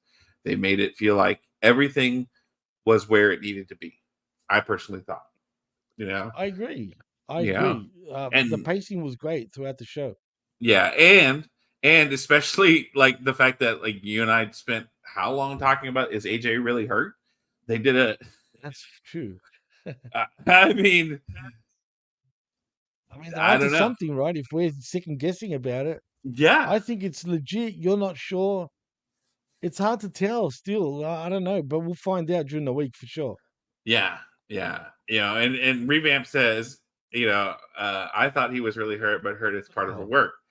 I've been reading differently when I was Yeah, looking it up. That's funny. I mean, I didn't yeah. see anything about it being at work. Look, but this is this is what wrestling fans want. Where we're going, is this real or not? That's what we talked about earlier. Like, and 100. if it's a work, it's one hell of a sell by AJ. Like, give the man a freaking Oscar at this point, or an This would Emmy. make him a heel then, right? Surely, if it's at work. Oh yeah, totally. I like that's what I'm saying. Like, yeah, you get that babyface pop, and then he's um, so And the you crowd could were keep him really a into him heel. last night too, man. He probably had the loudest pop of the night by far. Well, I mean, at the same time too, you got to remember, like AJ that's kind of his area, and he's TNA Homer. He, TNA, bro, like I said, TNA. yeah, And you're right, Mike. We want to be fooled. It's exactly what we yeah, were saying earlier in the yeah. We were show. saying that We were earlier. saying the exact thing. Yeah. So, um, you know, I so you know, good solid show. I enjoyed it. Lab Rat gave it a B minus. I think I said that. So I think we're all in agreement. It was an upper tier show for what they've been putting out, and I agree And it with you, was fun Jimmy. as fuck. It really was, and I agree with you that you know, probably one of the better SmackDowns that we've had in the last few weeks. It You really know, has because SmackDown has but felt very stale lately, dude. last week felt very still. I would say the first week was pretty solid. Second week was not bad. Last week was pretty stale, and then this week definitely picked it up a good bit. You know, I so agree with you, Mike. Fool us, damn it. yeah, You know, fool us as an adult. We don't have to be kids, man. I want to be yeah. fooled as a damn adult. I Look, want to second guess this shit. that's why I like watching TV shows or movies that challenge you and make you think they're going one way and turn another. You know, Yeah, but movies, you always know that's a load of shit, though. Wrestling has a tinge of truth to it. You know what I mean? At times. Yeah. But like, even, like, I like to like. I'm one of those people that when I watch a movie, I can pretty much tell which direction they're going with storytelling. Oh, for Very sure. rarely do I get a Definitely. surprise, and if I do get a surprise, I'm like, I like this movie. Like it took a turn that I did not expect. Cool, I like that. So, you know, like it's interesting to say the least. Like, because innately we all want that, you know. It's true, man. Yeah. Uh, I mean, we know it's fucking predetermined and whatnot, but doesn't matter. I still, yeah, exactly. Like Lady Dix, fool us. Like Lady Dix, it's foul though. Frank, fucking hell, bro. I don't want to know. Is he Frank? Are you sure you shouldn't change your name to Frank's hermaphrodite barrel ass? I'm just saying. uh, I'm just saying. You trying to announce something, bro? Like, if it is, it's all good. We don't discriminate. Just saying. yeah. You know what I mean?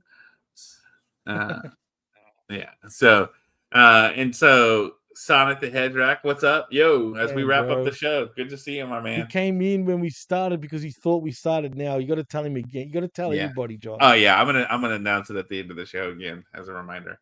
But where is it? Get me Lady Dix. And Lady Dix, fuck you. Look, in Battlestar Galactic, a documentary series. Look, that was a great ending, right? To make you think that they're telling a story of early humanity's founding on Earth. How cool is that? That was a great ending to it. So yeah, I enjoyed it. Anyway, Jimmy, it's time to end this show. But as a reminder for everyone, just as a reminder that we're going to be for maybe forever, but for sure for the next months or a couple of months or so, we're going to be starting at 8 a.m. on Saturday mornings, because it's easier for Jimmy it's easier for me.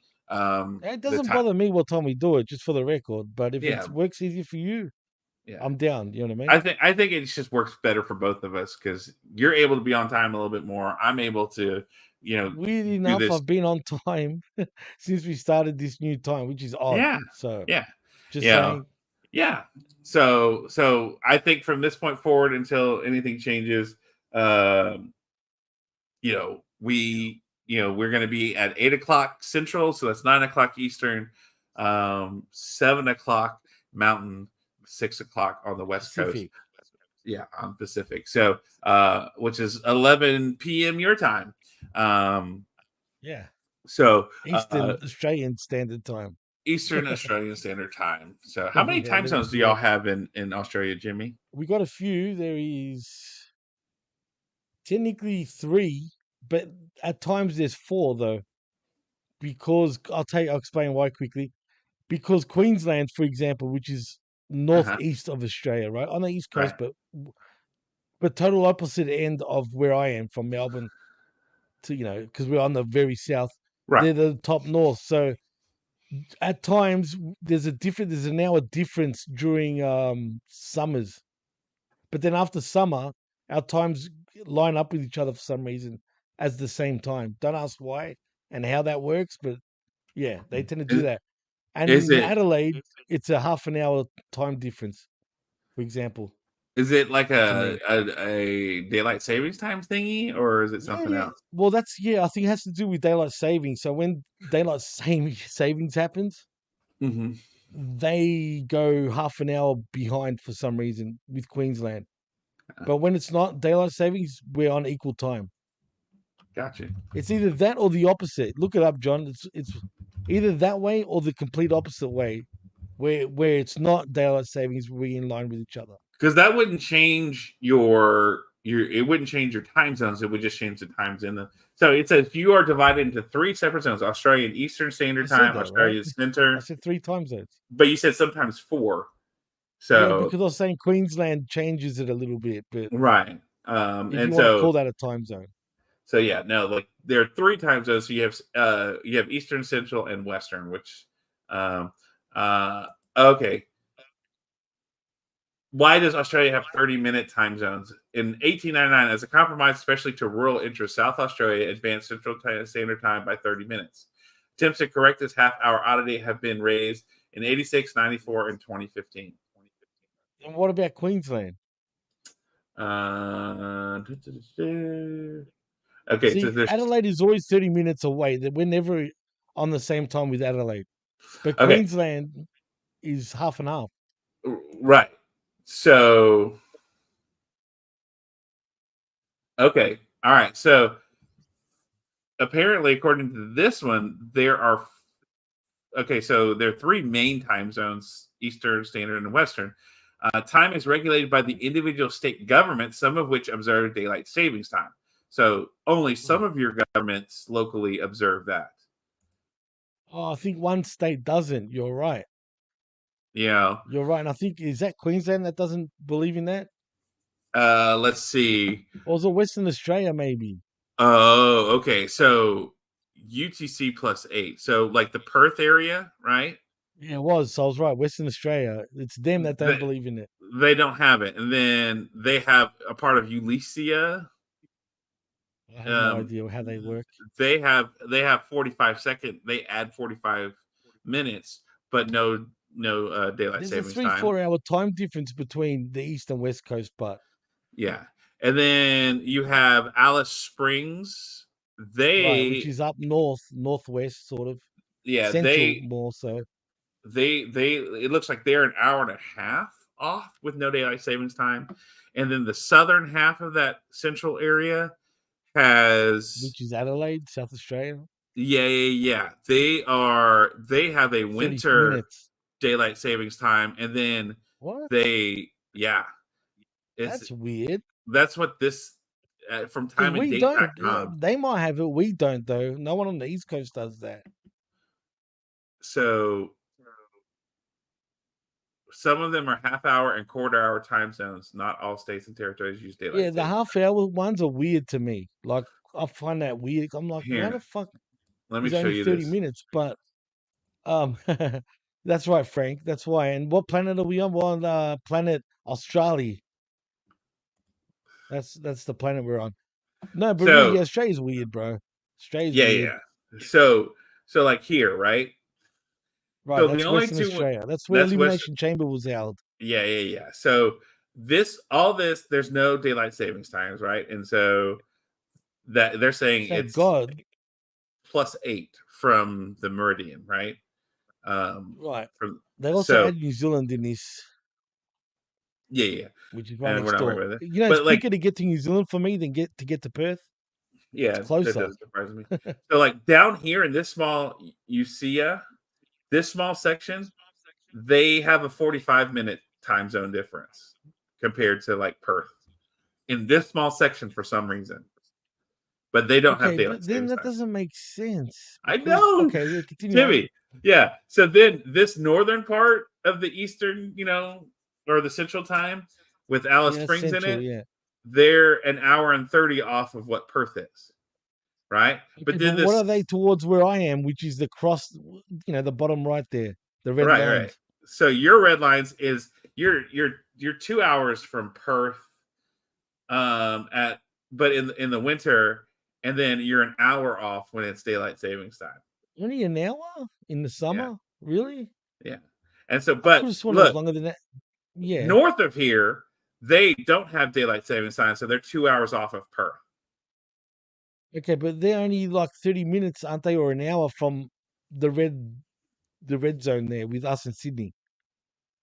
Yeah. So like, well, yeah. So like with y'all, it's the same in winter, but in daylight savings times, it's an hour off. Right, that's what I was trying to say to you Yeah, before. yeah, Half of the year yeah, it's the same because they're technically part of the East Coast. yeah. Do you know what I mean? But That's why I get confused. How does the time change sometimes between us and them, like, this is But y'all's us and time. Sydney, are they always the same? And obviously, I guess Tasmania, Yeah, which is not and part of the mainland. but not Brisbane. But not Brisbane, only half the year. It's the same with Brisbane. Yeah. But like, look how fucked up this is. I mean, even in this central time zone area right here, right? Right. You've got this one is this if for winter and then summer, but this one is this.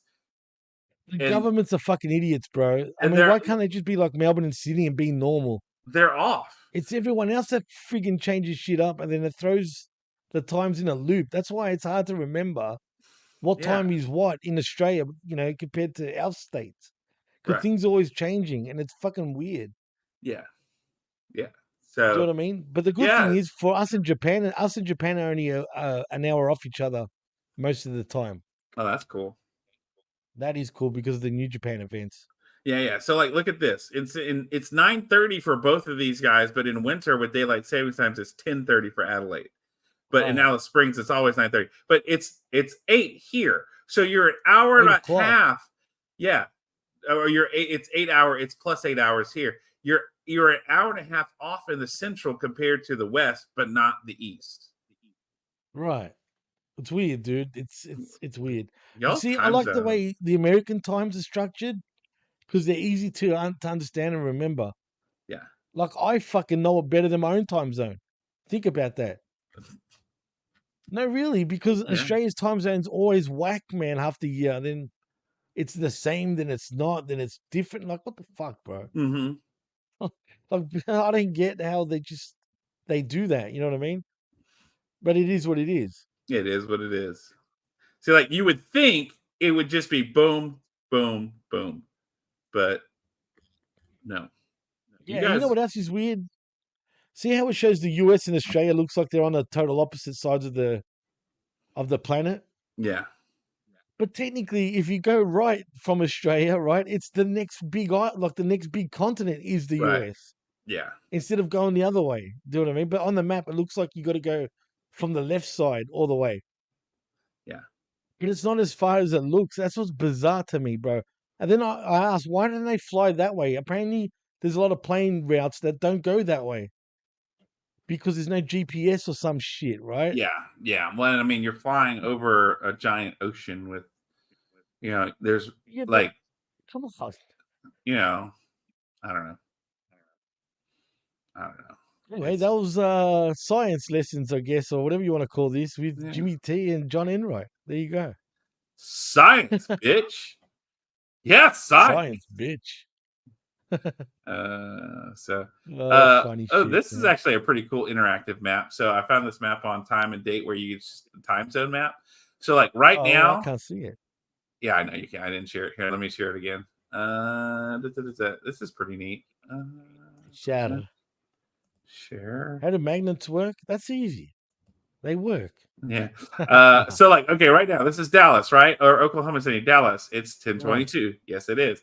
Let me come over Yeah. here to Alice Springs. It's 12:52 a.m. To Jimmy, for you right now, it is 1:52 a.m. in Melbourne. 1:22 a.m. as a matter of fact. Yeah, 1:22. Sorry. But yeah, Where'd you it's get one. 52 from? It's Yeah. because it's 12:52 in Alice Springs. Because again, y'all are Okay, fucking not the right. same. Like, I told you, don't ask questions. It yeah, confuses me look, too.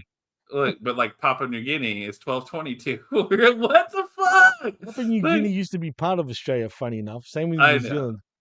but like, see, look, you go north of Papua New Guinea in Menokari, and it's 12:23, but in Alice Springs, it's 12:53. In Adelaide, it's Yeah, I know. You want 12:53. to know something more bizarre? Did you know Australia and South America share the same seasons? Yeah, I mean, isn't that weird when you think about it? With North America right above South America is totally the opposite. But no, I know because you it's have the the equator. equator But though. like, yeah, Right. half of Africa shares that with you as well. You know, like think about this: Africa is literally bifurcated by the equator. So this half shares, the seasons with the upper half, and this half shares the seasons with you guys. Yeah, with Africa. Right. South Africa is similar to us too. Yeah. But South America, like when it's summer here, it's summer there. It's when it's winter here, Mhm. it's winter there. Same with Yeah. half of Africa. Yeah. Yeah, it's just bizarre how this planet works, dude. It's just Yeah. weird. I just find it weird we're on this big rock that's spinning fucking how fast, and here we are. Like, Yeah. it just blows my mind, bro. You know what I mean? Like when you Yeah. really break it down. So this is called what? I know Usila. Sonic. I know, thank you, bro, but it still blows my mind. It is called You know what I mean? Eucla. Is that how you say that? What? What the hell's Euclid? I don't know. It's a country in Australia, or it's a city in That's not Australia. a country in Australia. I have no A idea what city. that. I've never heard of it. Okay. Well, it's down here, like on the bottom half, right before you get to Perth, right? So it's supposed to be And no one goes Western there. Western time, right? Yeah, It says well, it's I assume 12:09, so. Yeah, yeah. right? It says Western Right. time, right? Yeah. But watch Perth. What's that? Australian Western Standard Time. That's what it means. Australian AWST. I don't know what Central. the difference is, bro. Like I can't tell you what the fucking. That's what I mean. It's weird, bro.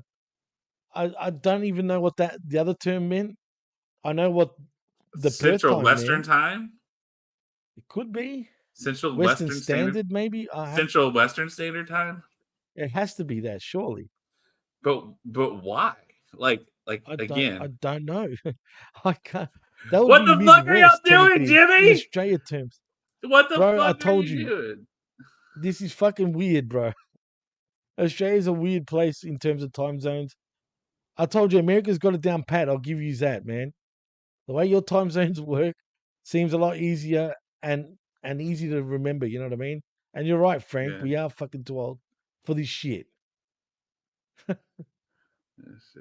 It's just fucking it's ridiculous, dude. I just go by Eastern time and the whole East Coast can't even get it right in Yeah. Australia Well, like for half the year. here's the wild part, right? So let's say right here, right? This is Central Standard Time, right? It's all the same here.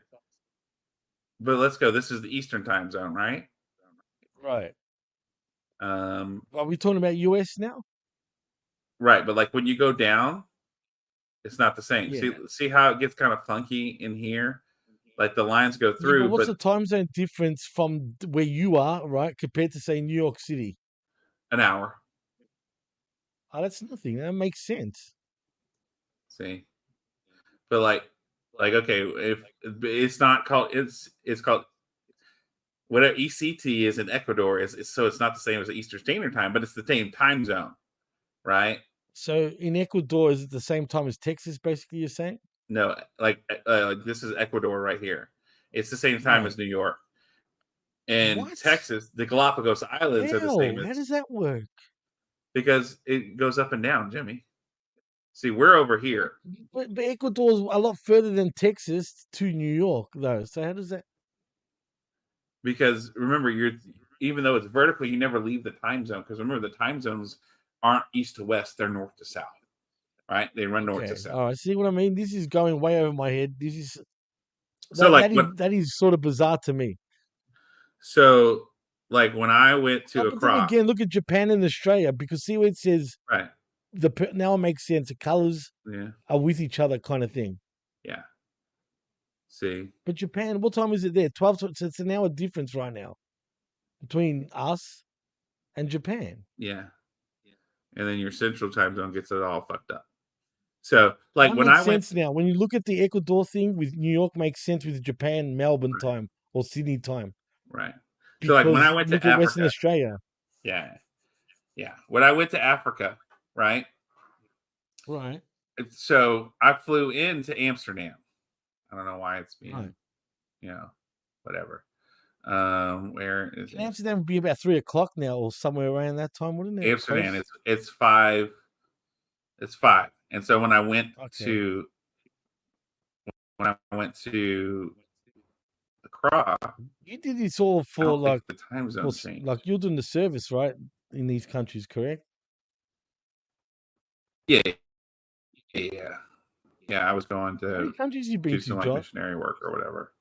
So yeah, it's like I've only been to Argentina, so like Oh, that's Cordoba odd. and Buenos Wouldn't have Aires. expected Argentina. I've Right. been to Mexico. dove hunting twice. I went to St. Lucia.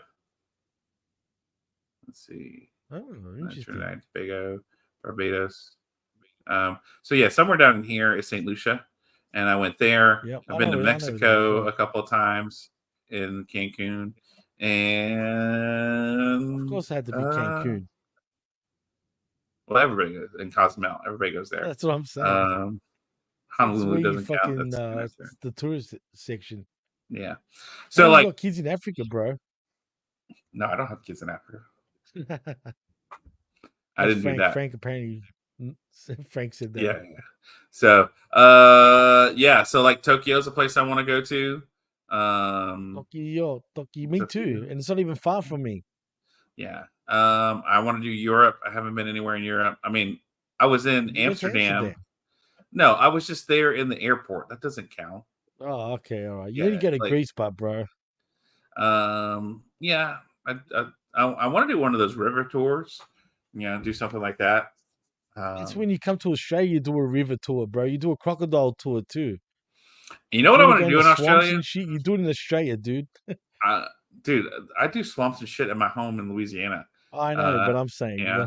I want to do the I don't have train it that on my goes. side of town. You got to go to the west or far north. Yeah, I want to go. That goes from like Melbourne all the way to Perth, and it's like 3 days. Like it's a luxury train that goes. You would drive that? No, you're in a train. Oh, dude, I was thinking, Elimination Chamber, for example. I was going to drive there, right? I thought about it. Right. And you know why I didn't? Because I was looking at all these Reddit posts and whatnot. And dude, between here to Perth, even though it seems like a straight, easy line, there's a lot of desert and nothing. You got to be real meticulous how you plan that shit out, because you're either going to die from whatever like that's out there. I mean, there's been a lot of murders back in the day along that road called the Nullarbor. Yeah. Yeah, I know, dude. It's expensive, bro. So I think we did this once, you and I, John. Yeah, we looked on at this flights very show when we were talking about the Perth show.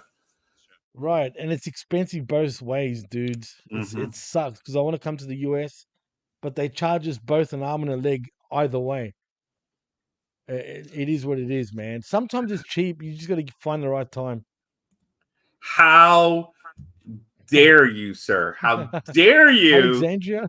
in Egypt? Alexandria, Louisiana. No, that's not Cajun country. Oh. I would not do that, sir. That is such bullshit. How dare you besmirch my name by saying I would have a bootleg boudin factory outside Alexandria? How dare you, sir? The closest I would Love go is Zane. Zane, probably, Zane hit the nail. probably Ville Platte. That's probably it. So, so, um, so anyway, Break, all right. absolutely, bro. If you ever do come, 100%, dude. Well, Jimmy, I we truly made mean it for that. 2.5 hours like you wanted to anyway. Old So school, brother. Old school. yeah, we did it. So anyway, ladies and gentlemen, don't forget, starting this weekend on, we will be at 8 a.m. on Saturday mornings here on the Hami Media Group. And if you watch on YouTube, on the Hami Media Group channel, and if you're listening to this on Channel Attitude, then yeah, it doesn't matter to you. Who cares? You're listening. Great. And thank you for listening on Channel Attitude for only $5 a month, where you get to hear the best shows in wrestling and listen to people like Vince Russo, Ben Hyming, Stevie Richards, The Vet, Jimmy, myself, all of the other great talent that we have on here. So, ladies and gentlemen, just thank you for being here. Thank you for making this adjustment with us. We appreciate everybody who's been here today. 8 a.m. Central Time. Sorry. 9 a.m. Eastern, 8 a.m. Central. I forget that the Eastern time zone, which is the worst time zone, not the best like the Central. 8 a.m. Texas time, 9 a.m. New York time. There, cool. And so we appreciate you guys listening to us and being here and just being a part of what a wonderful show this is. And so make sure you're checking out Channel Attitude. Make sure you're checking out the Hami Media Group YouTube page. Make sure you're looking and following on Twitter, and you're also on the Facebook Hami Media Group page to see all that kind of stuff. And so, but also, if you like, I need more Jimmy in my life. Jimmy's going to tell us where you can hear him, especially tomorrow, because after the collision of not just the show, but all of AEW, after the collision, Jimmy, you sift through the what? Wreckage. The wreckage. Yeah. That's right. 11 a.m. Eastern, that is. 10 a.m. Central, 8 a.m. Pacific, I believe. Mm-hmm. So I hope I didn't botch the Pacific everybody time. shafts the Mountain Time Zone every time. Yeah, right? Why? Even television does.